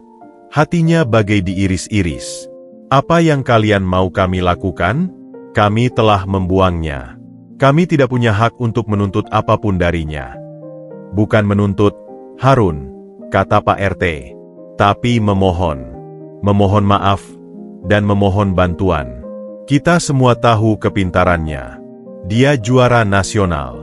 Dia pasti punya ilmu. Ilmu yang mungkin bisa menyelamatkan Teluk Biru. Bu Darmin, yang mendengar pembicaraan dari dalam, keluar dengan langkah goyah. Kalian pikir dia akan mau membantu kita? Setelah yang kita lakukan, kita membuangnya seperti sampah. Kita harus mencoba, Bu, pinta seorang nelayan muda. Kita sudah putus asa. Hasil tangkapan tidak bisa lagi menghidupi keluarga. Kita butuh pertolongan. Perdebatan pun terjadi. Sebagian warga masih ragu, masih takut pada bayang-bayang ramalan Mbah Gondo yang sudah tertanam puluhan tahun. Sebagian lain, terutama para nelayan muda yang lebih pragmatis, bersikeras bahwa Ahyar adalah satu-satunya harapan. Akhirnya, setelah berjam-jam berdiskusi, dengan berat hati dan dibebani rasa malu yang dalam, mereka mencapai keputusan. Mereka akan pergi bersama-sama, sebagai sebuah desa, untuk menemui Ahyar, untuk memohon maaf atas kesalahan masa lalu, dan untuk meminta bantuannya menyelamatkan Teluk Biru dari kehancuran. Tapi di mana kita bisa menemukannya? Tanya seseorang. Di televisi dia bilang dari Universitas Indonesia. Kita bisa mencarinya di sana. Usul yang lain. Atau, kita tanya dulu pada Pak Ahmad, nelayan tua yang tinggal di ujung sungai. Selama ini tidak ada yang memperdulikannya. Jangan-jangan dialah yang menemukan Ahyar? Kata Bu Darmin tiba-tiba, sebuah firasat menyentuhnya. Nama Pak Ahmad, yang selama ini hidup di pinggiran kesadaran desa, kini menjadi pusat perhatian. Mungkin, melalui dialah mereka bisa menemukan Ahyar. Keputusan itu akhirnya bulat. Esok hari, mereka akan berbondong-bondong pergi ke gubuk Pak Ahmad. Sebuah perjalanan yang penuh dengan beban moral, rasa malu, dan harapan yang tipis. Gelombang penyesalan akhirnya memaksa mereka untuk berhadapan dengan masa lalu yang kelam, berharap bisa menemukan pengampunan dan secercah cahaya untuk masa depan desa mereka. Sebuah pengakuan kesalahan yang datang 20 tahun terlalu terlambat, tetapi tidak pernah terlalu terlambat untuk mencoba memperbaiki. Keesokan paginya, sebuah pemandangan yang tidak biasa terlihat di jalan setapak menuju gubuk Pak Ahmad. Puluhan warga desa Teluk Biru, dipimpin oleh Kades Harun dan Bu Darmin yang wajahnya masih basah oleh air mata, berjalan dengan langkah berat dan penuh beban. Suasana mereka sunyi, hanya terdengar desir kaki menyusuri tanah dan kicau burung yang seakan mempertanyakan kedatangan mereka. Rasa malu dan harapan bercampur aduk, menciptakan tegangan yang nyaris bisa diraba di udara pagi yang segar. Sesampainya di depan gubuk kayu yang sederhana namun terawat baik, mereka berhenti. Beberapa warga saling pandang, ragu untuk melanjutkan. Kades Harun menarik napas dalam-dalam, memberanikan diri untuk mengetuk pintu yang terbuat dari papan kayu yang sudah lapuk. Beberapa saat kemudian, pintu terbuka. Pak Ahmad berdiri di sana. Wajahnya menunjukkan keheranan yang mendalam melihat kerumunan orang di depan gubuknya. Matanya yang tajam menyapu kerumunan, berhenti pada Kades Harun dan Bu Darmin. Ada keheningan yang canggung, hanya diputuskan oleh suara daun-daun yang bergesekan diterpa angin. "Selamat pagi, Pak Ahmad," Kades Harun memulai. Suaranya serak dan tidak natural. Kami dari desa Teluk Biru. Bolehkah kami berbicara sebentar?" Pak Ahmad mengernyitkan dahi, tanda bahwa ia tidak terbiasa dengan kunjungan seperti ini, apalagi dari orang-orang yang selama ini mengabaikannya. "Ada perlu apa, Pak Kades?"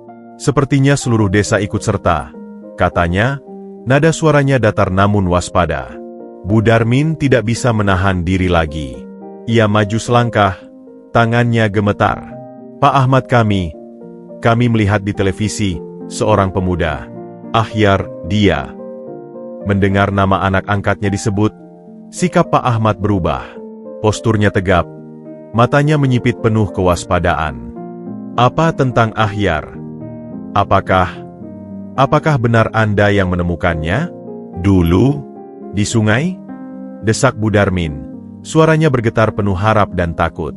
Pak Ahmad terdiam sejenak, memandangi satu persatu wajah di depannya.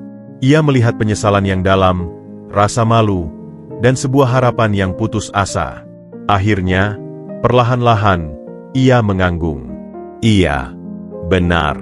20 tahun yang lalu, saya menemukan seorang bayi di dalam keranjang yang tersangkut di akar bakau. Saya yang membesarkannya. Saya yang memberinya nama Ahyar." Desahan kolektif terdengar dari kerumunan warga. Bu Darmin menjerit kecil dan hampir pingsan, ditopang oleh suaminya. Tangisnya pecah kembali, sekarang dipenuhi dengan kepastian yang menyakitkan. Anakku, itu benar anakku. Isaknya tak terbendung. Kades Harun memandang Pak Ahmad, matanya berkaca-kaca. Pak Ahmad, kami tidak tahu harus bagaimana mengatakannya. Kami datang kemari untuk mengakui kesalahan kami yang sangat besar. Suaranya tercekat. Ahyar adalah anak kandung kami. Dan kami, atas nama desa, telah membuangnya waktu itu karena sebuah ramalan. Sekarang giliran Pak Ahmad yang terpana. Wajahnya berubah pucat. Ia telah lama menduga bahwa Ahyar berasal dari desa Teluk Biru, tetapi mendengar pengakuan langsung dari orang tua kandungnya, dan alasan dibalik pembuangan itu, membuat hatinya bergejolak antara marah dan iba. Ramalan? Ulangnya. Suaranya meninggi tanpa disadari. Kalian membuang seorang bayi yang tidak berdosa hanya karena sebuah ramalan. Kami salah, Pak Ahmad. Kami semua salah. Seru seorang tetua desa, maju ke depan. Waktu itu kami dicekam ketakutan.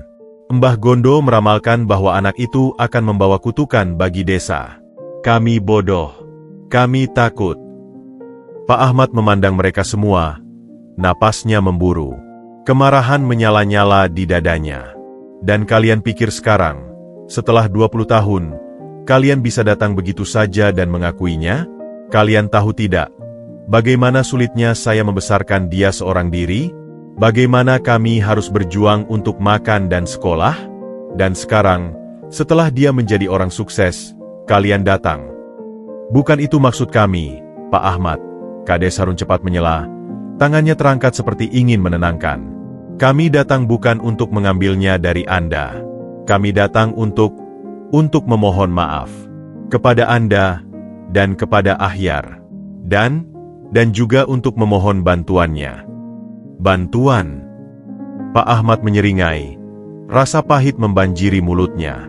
Bantuan apa yang kalian mau dari seorang anak? Kutukan.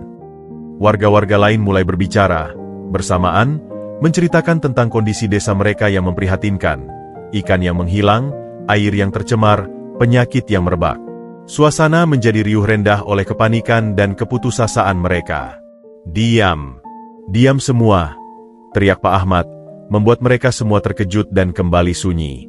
Jadi, setelah 20 tahun membuangnya, setelah menganggapnya pembawa kutukan, sekarang kalian datang karena membutuhkan kepintarannya? Kalian pikir dia akan mau membantu kalian? Tiba-tiba, sebuah suara yang tenang namun penuh wibawa terdengar dari dalam gubuk. Bapak, ada apa? Suaranya ramai sekali. Ahyar muncul dari balik pintu, baru saja menyelesaikan panggilan video dengan profesornya. Ia terkejut melihat puluhan orang berkumpul di depan gubuknya. Matanya yang tajam menyapu kerumunan, berhenti pada sepasang orang tua yang tampak paling tertekan dan penuh penyesalan. Begitu melihatnya langsung, Bu Darmin tidak bisa lagi menahan diri. Ia menjatuhkan diri berlutut di tanah. Tangisannya mengguncang seluruh tubuhnya. Anakku, maafkan ibu, maafkan kami semua. Kami telah berdosa padamu. Kades Harun juga ikut berlutut. Kepalanya tertunduk dalam-dalam. Kami memohon maaf, Nak. Sebesar-besarnya maaf. Ahyar membeku. Ia melihat Pak Ahmad, mencari penjelasan. Pak Ahmad hanya mengangguk pelan. Matanya mengatakan, mereka adalah orang tua kandungmu. Warga-warga lain juga mulai menundukkan kepala. Beberapa ikut berlutut, menyesali perbuatan mereka. Ahyar merasa dunia berputar. Selama ini, ia tahu ia diadopsi, tetapi Pak Ahmad selalu menghindar untuk bercerita detailnya. Dan sekarang, kebenaran itu datang dengan cara yang paling mengejutkan dan menyakitkan. Desa yang selama ini ia anggap sebagai tempat kelahirannya, ternyata adalah tempat yang telah menolaknya. Dengan suara yang datar, penuh dengan luka yang baru terbuka, Ahyar bertanya, "Jadi, kalian membuang saya karena sebuah ramalan? Dan sekarang kalian datang kemari, bukan hanya untuk maaf, tapi untuk meminta bantuan saya?" Kades Harun mengangguk, tidak sanggup berkata-kata. Ahyar memandangi mereka semua, melihat keputusasaan di mata mereka. Ia melihat desa yang terpuruk, orang-orang yang telah kehilangan harapan. Hatinya remuk, tetapi sebuah pemahaman juga mulai tumbuh. Kemarahan tidak akan menyelesaikan apapun. Akhirnya, setelah beberapa saat yang terasa seperti keabadian, Ahyar berbicara dengan suara yang tenang namun berwibawa. Saya butuh waktu untuk memproses semua ini. Ini sangat menyakitkan. Tapi, saya bersedia datang ke Teluk Biru. Bukan untuk kalian, tapi untuk desa itu sendiri. Untuk membuktikan bahwa tidak pernah ada kutukan, hanya ketidaktahuan dan kesalahan dalam mengambil keputusan. Perlahan-lahan, ia membantu Bu Darmin dan Kades Harun berdiri. Saya akan datang besok. Sekarang, saya perlu berbicara dengan bapak saya. Pertemuan yang canggung itu berakhir dengan perasaan campur aduk.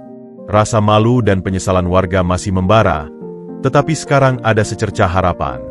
Dan bagi Ahyar, sebuah bab baru dalam hidupnya yang penuh dengan pertanyaan dan luka lama yang harus disembuhkan, baru saja dimulai.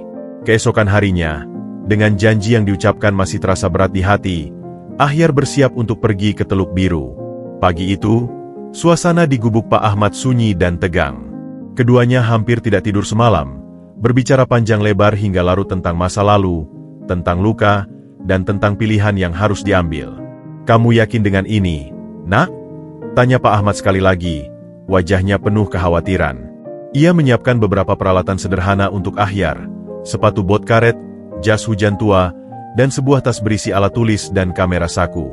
Mereka tidak layak dibantu setelah apa yang mereka lakukan. Ahyar menghela napas, mengatur peralatan sederhana yang ia bawa, termometer air, pH meter sederhana, botol-botol sample, kamera saku, dan buku catatan. "Aku tidak melakukannya untuk mereka. Yah, aku melakukannya untuk desa itu. Untuk membuktikan bahwa ilmu pengetahuan, bukan tahayul, yang akan menyelesaikan masalah. Dan mungkin juga untuk diriku sendiri. Untuk menutup luka ini dengan cara yang positif." Pak Ahmad mengangguk, memahami meski tidak sepenuhnya setuju. "Hati-hati di sana. Jangan biarkan mereka menyakitimu lagi." Sesampainya di Teluk Biru, Ahyar disambut oleh pemandangan yang membuat hatinya terasa berat. Desa itu terlihat lesu dan miskin. Perahu-perahu nelayan yang ditambatkan tampak usang dan tidak terawat. Air sungai yang mengalir di tepi desa berwarna keruh, dan terdapat sampah plastik yang menyangkut di akar-akar bakau. Bau anyir dan sedikit busuk tercium di udara. Kades Harun, Bu Darmin, dan beberapa tetua desa sudah menunggunya di balai desa. Mereka tampak gugup dan malu. "Selamat pagi, Ahyar," sambut Kades Harun, suaranya masih serak. "Terima kasih sudah datang." Ahyar mengangguk singkat, tidak ingin membuang waktu dengan formalitas yang canggung. "Saya di sini untuk bekerja, Pak. Tolong tunjukkan saya sekitar. Saya perlu melihat sungai, tempat kalian biasa mengambil air, dan daerah tangkapan ikan." Mereka berjalan menyusuri tepian sungai. Ahyar dengan cermat mengambil sampel air di beberapa titik, mengukur suhu dan pH-nya, serta memotret kondisi sungai. Warga desa yang melihatnya berkerumun dari kejauhan, memperhatikan dengan penuh rasa ingin tahu dan sedikit skeptis. "Di mana biasanya kalian membuang sampah rumah tangga?" tanya Ahyar pada seorang nelayan. Nelayan itu, Bang Tono, yang dari tadi mengamati dengan curiga, menjawab singkat, Ya di sungai saja, Mas. Seperti biasa." Ahyar menghela napas. Itu salah satu masalahnya. Sampah menyumbat aliran sungai dan mencemari air. Ia kemudian menuju ke muara tempat nelayan biasa melaut. "Dan untuk menangkap ikan, apa kalian masih menggunakan potasium atau bahan peledak?" Beberapa nelayan terlihat saling pandang, malu. Kadang masih, Mas. Kalau ikan lagi susah, terpaksa, jawab seorang nelayan tua. Ahyar menggeleng-geleng kepala, mencatat dengan cermat. Itu merusak ekosistem laut. Ikan-ikan kecil dan terumbu karang hancur, sehingga dalam jangka panjang justru ikan akan semakin habis.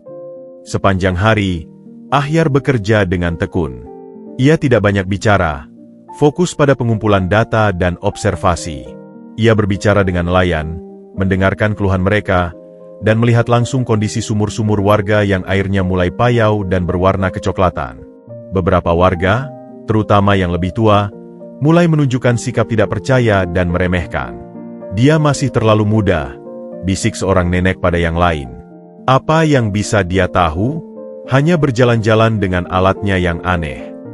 Bandingkan dengan Mbah Gondo yang sudah berpengalaman. Mungkin kita salah mempercayainya, balas yang lain. Bang Tono, yang dari tadi mengikuti dengan sikap skeptis, akhirnya tidak bisa menahan diri. Ia mendekati Ahyar yang sedang mengambil sampel air dari sebuah sumur. "Maaf, Mas Ahyar," katanya dengan nada tidak sabar. "Kamu bilang ini salah, itu salah. Tapi apa solusinya? Kami butuh makan hari ini, bukan teori." Ahyar menatapnya, tidak terpancing. "Solusinya tidak instan, Pak. Tapi jika tidak dimulai dari sekarang, keadaan akan semakin parah. Ikan akan benar-benar habis, air akan semakin tercemar, dan anak-anak akan semakin sering sakit. Lalu apa yang harus kami lakukan? Berhenti melaut? Berhenti buang sampah?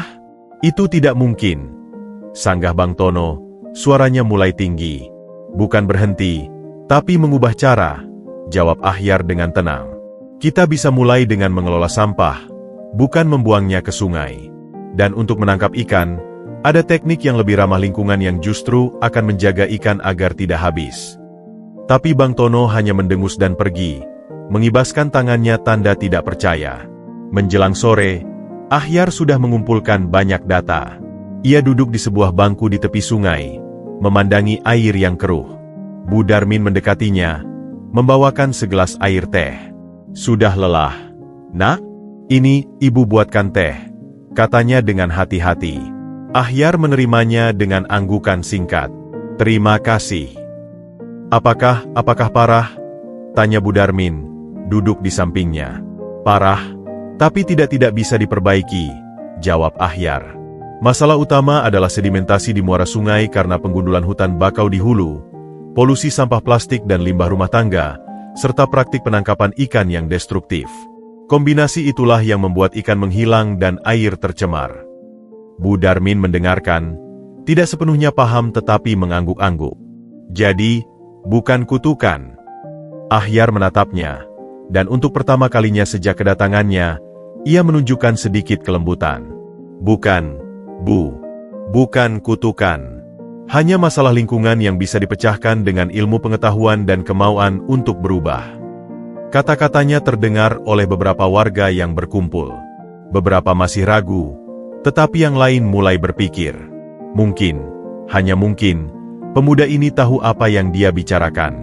Mungkin, setelah 20 tahun, mereka akhirnya menemukan jawaban yang sebenarnya, bukan dari ramalan, tetapi dari analisa yang masuk akal. Namun, jalan untuk meyakinkan seluruh desa masih panjang dan berliku. Ketidakpercayaan dan skeptisisme masih menggantung di udara, menjadi tantangan terbesar Ahyar selanjutnya. Hari-hari berikutnya di Teluk Biru diwarnai oleh ketegangan yang semakin meningkat.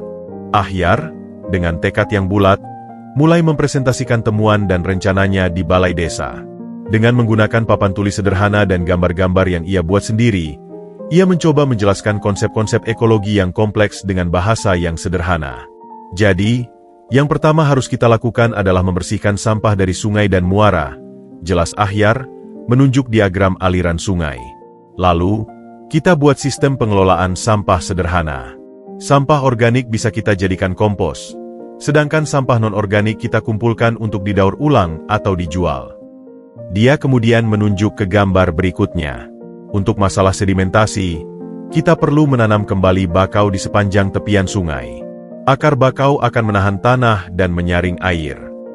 Terakhir, ia menunjukkan gambar teknik penangkapan ikan yang ramah lingkungan. Dan yang terpenting, kita harus menghentikan penggunaan potasium dan bahan peledak. Kita bisa menggunakan jaring dengan mata yang lebih besar, sehingga hanya ikan besar yang tertangkap, dan ikan kecil bisa terus tumbuh." Namun, tanggapan yang ia terima tidak seperti yang diharapkan. Ruangan balai desa penuh dengan suara-suara skeptis dan penolakan. Seorang nelayan tua, Pak Soleh, berdiri dengan suara keras. "Menanam bakau? Itu butuh tahunan untuk tumbuh. Sementara keluarga kami butuh makan sekarang." Yang lain menambahkan, "Mengelola sampah? Itu pekerjaan wanita. Kami nelayan, tugas kami melaut, bukan memungut sampah." Tapi penentang terkeras adalah Bang Tono. Dengan berdiri di depan, ia menatap Ahyar dengan pandangan penuh tantangan. Semua ini hanya teori, Mas Ahyar. Kamu bilang larang pakai potas? Dengan apa kami menangkap ikan? Doa? Jaring biasa tidak cukup. Hasilnya sedikit, tidak cukup untuk menghidupi keluarga. Ahyar mencoba tetap tenang. Saya mengerti kekhawatiranmu, Pak Tono. Tapi justru karena kita terus menggunakan potas, ikan semakin habis. Ibaratnya, kita memanen buah sebelum matang, maka pohonnya akan mati dan tidak berbuah lagi. Buat kami, tidak makan hari ini berarti mati kelaparan, bantah Bang Tono, didukung oleh sorakan beberapa nelayan lainnya. Kami tidak punya waktu untuk menunggu tahunan. Kami butuh hasil sekarang. Kades Harun mencoba menengahi. Saudara-saudara, mari kita dengarkan. Tapi suaranya tenggelam dalam keributan. Pertemuan itu berakhir tanpa kesepakatan, dengan para nelayan, khususnya kelompok Bang Tono, meninggalkan balai desa dengan wajah masam. Keesokan harinya, ketika Ahyar mencoba memulai proyek percontohan dengan membersihkan sebuah bagian kecil sungai dengan bantuan beberapa pemuda dan wanita, Bang Tono dan kawan-kawannya kembali menghadang. Untuk apa membersihkan ini? Ejek Bang Tono, menyepak sebuah botol plastik yang baru saja dipungut oleh seorang ibu. Besok juga akan kotor lagi. Buang-buang waktu saja. Salah seorang pemuda yang membantu, Adit, memberanikan diri menjawab, tapi ini untuk anak cucu kita juga, Bang Tono. Anak cucu? Kalau kami mati kelaparan sekarang, tidak akan ada anak cucu, hardik Bang Tono. Ia lalu menatap Ahyar. Kamu datang ke sini dengan ide-ide kotamu. Kamu tidak paham kehidupan kami. Kami butuh ikan, bukan pelajaran moral. Ahyar, yang sedang berdiri di dalam air dengan sepatu botnya, menghadapi Bang Tono. Saya mungkin dari kota sekarang, Pak Tono, tapi saya dibesarkan oleh seorang nelayan. Saya paham betul perjuangan bapak-bapak. Tapi yang saya tawarkan bukan teori, tapi solusi nyata. Memang butuh waktu, tapi ini untuk keberlanjutan. Keberlanjutan. Bang Tono menyeringai sinis.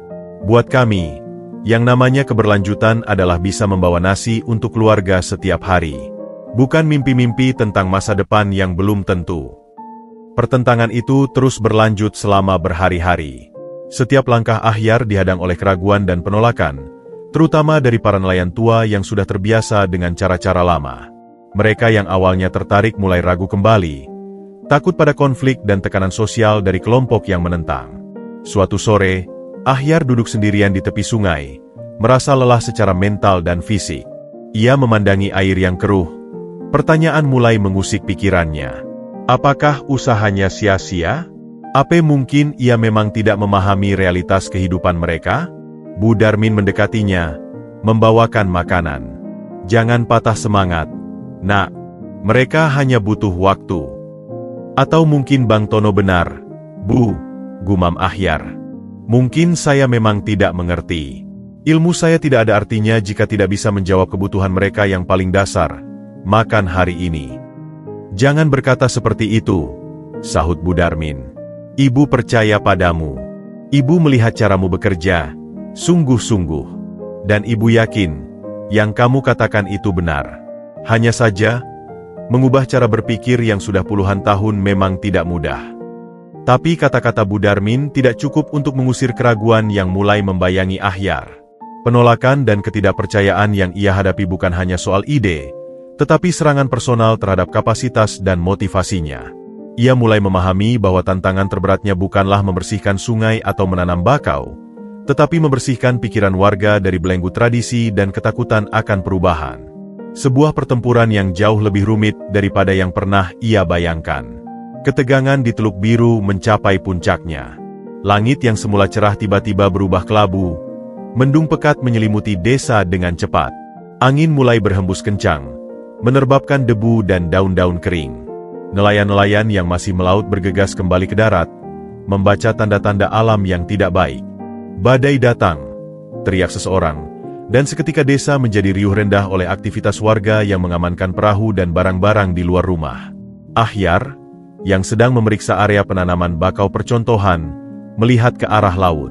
Ombak mulai meninggi, menghantam dermaga kayu dengan keras. Ia bergegas kembali ke balai desa tempat beberapa warga berkumpul. Sepertinya badai besar, gumam Kades Harun, wajahnya pucat memandangi laut yang semakin ganas. Tak lama kemudian, hujan turun dengan derasnya, disertai angin yang melolong-lolong menerjang atap rumah. Petir menyambar-nyambar di kejauhan, menerangi wajah-wajah yang diliputi kecemasan. Badai itu lebih dahsyat dari yang pernah mereka alami dalam beberapa tahun terakhir. Di tengah teriakan angin dan deru hujan, tiba-tiba terdengar suara pecahan kayu yang keras. "Perahu! Perahu ada yang lepas!" teriak seorang warga dari kejauhan. Beberapa perahu nelayan yang tidak sempat dinaikkan ke darat terseret ombak, menghantam satu sama lain. Salah satunya adalah perahu Bang Tono, yang baru saja ia perbaiki dengan susah payah. "Perahuku!" jerit Bang Tono, berusaha menerjang ke arah dermaga, tetapi ditahan oleh beberapa warga. "Lepaskan! Itu satu-satunya sumber nafkah keluarga." Tapi ombak terlalu besar dan berbahaya. Mereka hanya bisa menyaksikan perahu-perahu itu hancur diterjang badai. Keesokan harinya, setelah badai reda, desa tampak berantakan. Atap-atap rumah ada yang terbang, perahu-perahu hancur, dan sampah berserakan di mana-mana. Yang paling parah, daerah muara tempat mereka biasa melaut sekarang dipenuhi dengan puing-puing kayu dan sampah yang terbawa dari hulu. Bang Tono duduk terduduk di tepi dermaga, memandangi puing-puing perahunya yang hancur. Wajahnya hampa, semua harapannya seakan ikut hancur bersamaan dengan perahu itu. Dan di saat keputusasaan mencapai puncaknya, bisik-bisik mulai muncul lagi. Bisik-bisik yang membuat darah Ahyar mendidih. "Badai ini pertanda," bisik seorang warga tua pada yang lain, suaranya terdengar jelas dalam kesunyian yang muram. "Mungkin kita salah mendatangkan dia kembali. Mungkin kutukan itu benar adanya." "Betul," sambung yang lain. "Sejak dia datang, malapetaka justru datang. Perahu hancur, laut semakin murka." Bang Tono, yang mendengar bisik-bisik itu, tiba-tiba berdiri dengan wajah merah padam. Ia menatap Ahyar yang sedang membantu membersihkan puing-puing. "Kau dengar itu?" hardiknya pada Ahyar, suaranya penuh amarah dan keputusasaan. "Mereka bilang kau membawa kutukan. Dan mungkin mereka benar. Lihatlah sekeliling. Perahu kami hancur. Kami sekarang bahkan tidak bisa melaut lagi." Ahyar berdiri diam. Hujan yang masih rintik-rintik membasahi tubuhnya. Kata-kata itu menyakitkan, menusuk tepat di luka lamanya. Keraguan yang telah ia pendam sejak kemarin kembali menghantamnya dengan dahsyat. Apakah mereka benar? Apakah kehadirannya justru membawa bencana? Tapi ini hanya badai, Pak Tono, bantuhnya. Tapi suaranya terdengar lemah bahkan di telinganya sendiri. "Hanya badai? Badai sehebat ini belum pernah terjadi sejak puluhan tahun," teriak Bang Tono. "Kau telah membawa sial bagi desa ini. Seharusnya kau tidak pernah kembali." Kata-kata itu seperti tamparan. Ahyar memandangi wajah-wajah warga di sekelilingnya. Beberapa mengangguk setuju dengan Bang Tono, yang lain menunduk malu, tetapi tidak ada yang membelanya. Bahkan Kades Harun dan Bu Darmin terdiam, tidak mampu berkata apa-apa. Perasaan terisolasi dan disalahkan membuatnya ingin lari. Ingin kembali ke kota, meninggalkan semua ini. Mungkin memang tidak ada yang bisa diubah.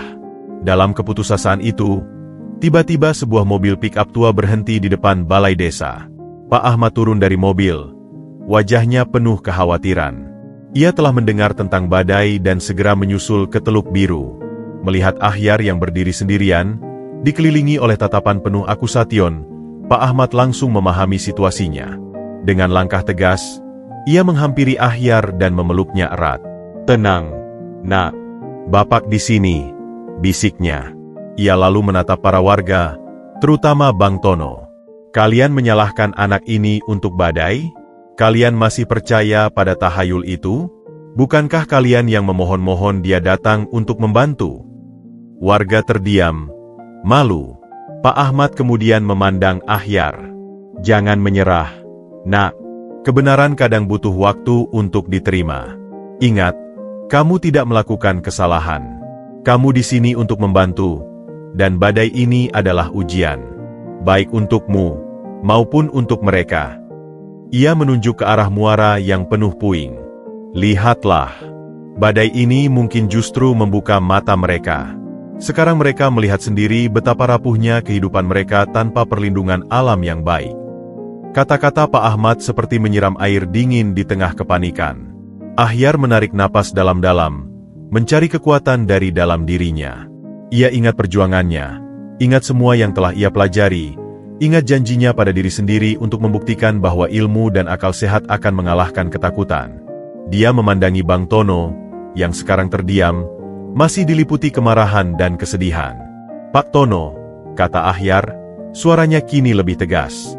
Saya turut sedih atas perahu Anda. Tapi menyalahkan saya tidak akan memperbaiki perahu Anda. Menyalahkan kutukan tidak akan mengembalikan ikan yang hilang.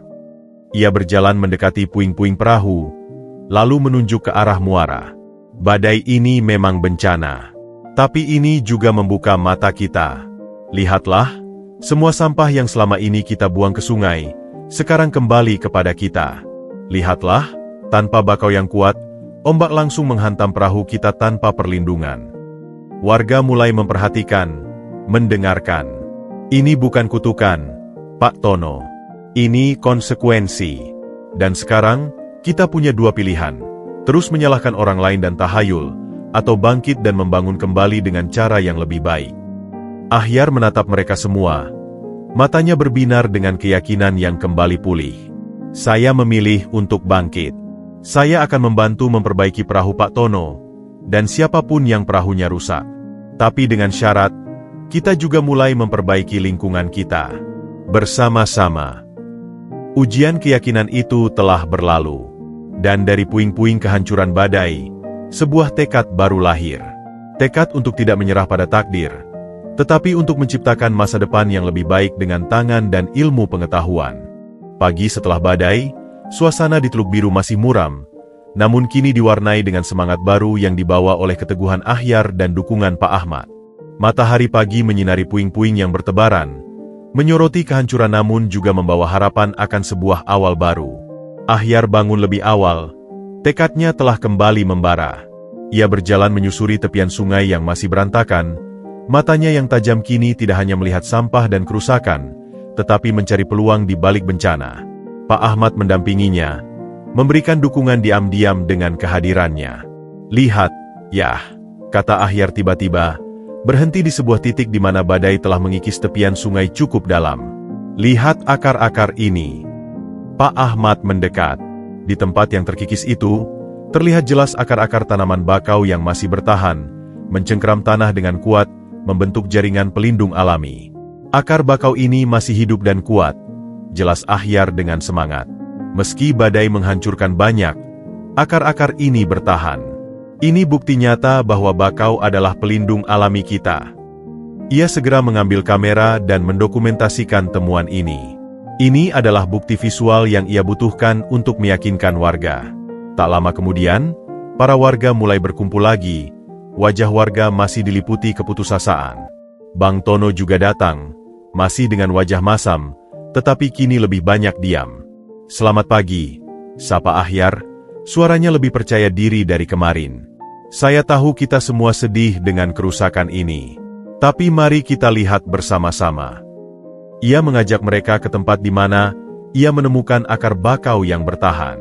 Lihatlah, badai telah menunjukkan pada kita bukti yang tidak terbantahkan. Di mana bakau masih tumbuh, tanahnya tidak terkikis parah. Di mana tidak ada bakau, ia menunjuk ke area lain yang rusak berat. Lihatlah kehancurannya. Warga mulai memperhatikan. Beberapa mengangguk pelan.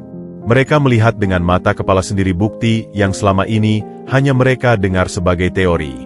Ini bukan tentang saya atau tentang kutukan, lanjut Ahyar. Ini tentang alam yang berbicara.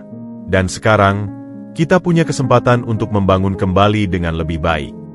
Ia kemudian mengajukan proposal baru. Saya mengusulkan kita mulai dengan dua hal.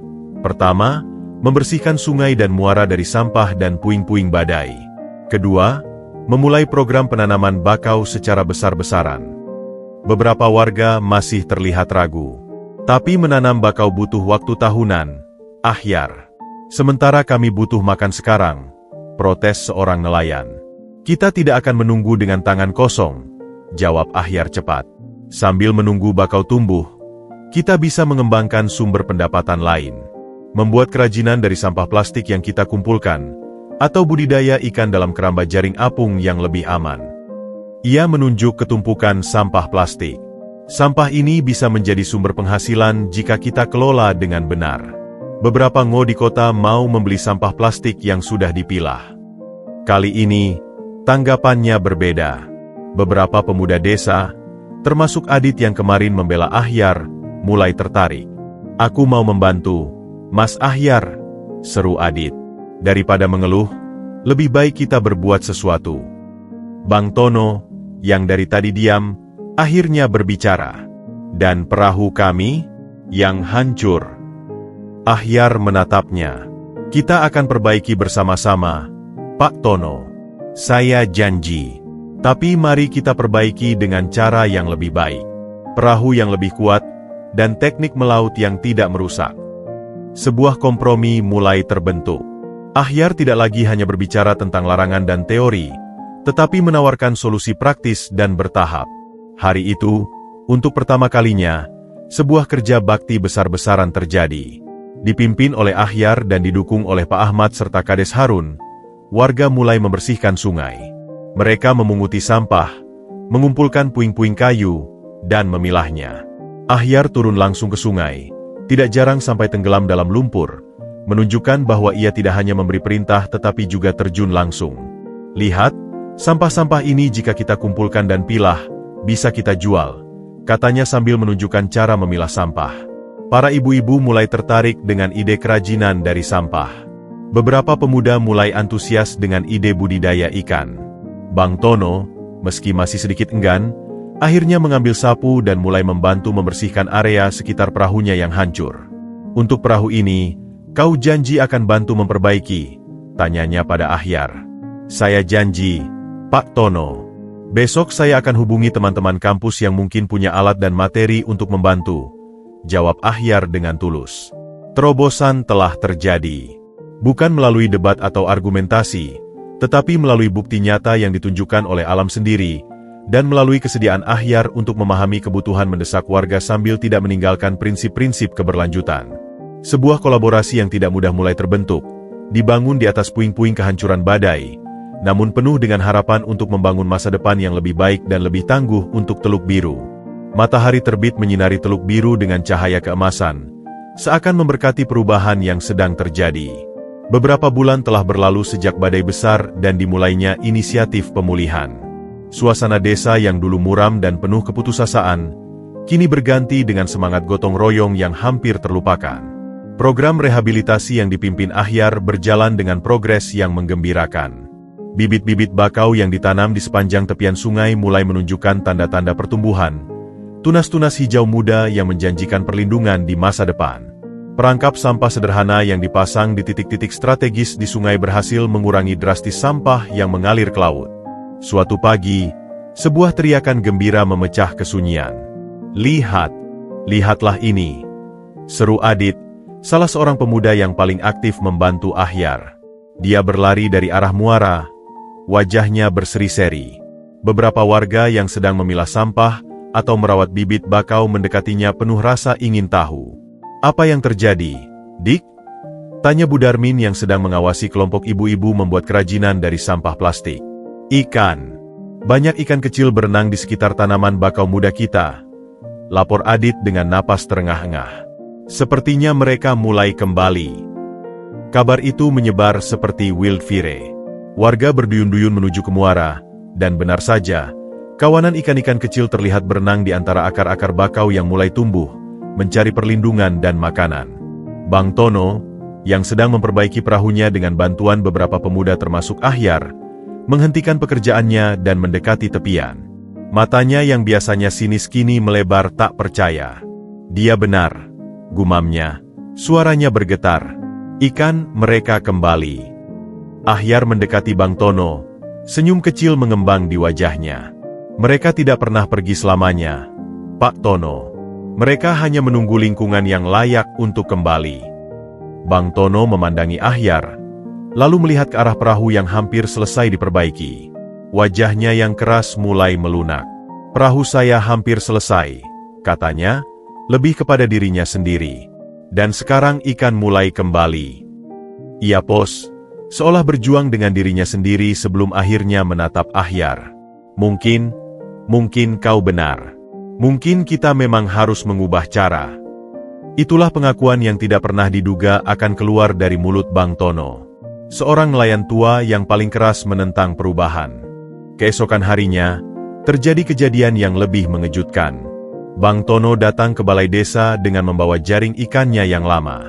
"Mas Ahyar," panggilnya, membuat semua orang yang sedang berkumpul untuk rapat mingguan terkejut. "Kau bilang ada teknik jaring yang lebih baik, yang tidak menangkap ikan kecil." Ahyar mengangguk, masih sedikit tidak percaya. "Iya, Pak Tono. Jaring dengan mata jaring yang lebih besar. Jadi hanya ikan besar yang tertangkap." "Tunjukkan padaku," pinta Bang Tono. Aku mau mencoba." Perkataan itu seperti memecahkan tembok terakhir yang menghalangi perubahan. Nelayan-nelayan lain yang selama ini ragu-ragu, melihat nelayan paling senior mau berubah, mulai berduyun-duyun menyatakan ketertarikannya. "Maukah kau mengajari kami semua, Ahyar?" tanya seorang nelayan. Dengan senang hati, Ahyar mengumpulkan mereka dan mulai memberikan pelatihan praktis tentang teknik penangkapan ikan yang berkelanjutan. Ia juga memperkenalkan konsep budidaya keramba jaring apung untuk komoditas bernilai tinggi seperti kerapu dan bawal.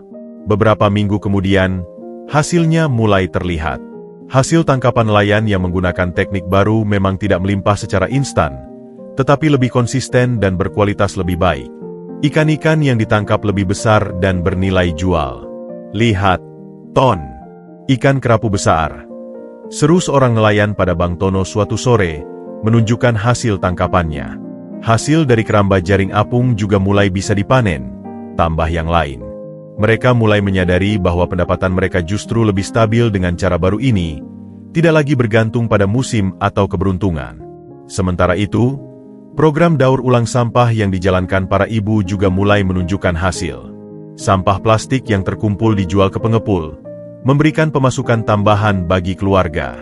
Beberapa ibu bahkan mulai berkreasi membuat kerajinan tangan dari sampah yang memiliki nilai jual.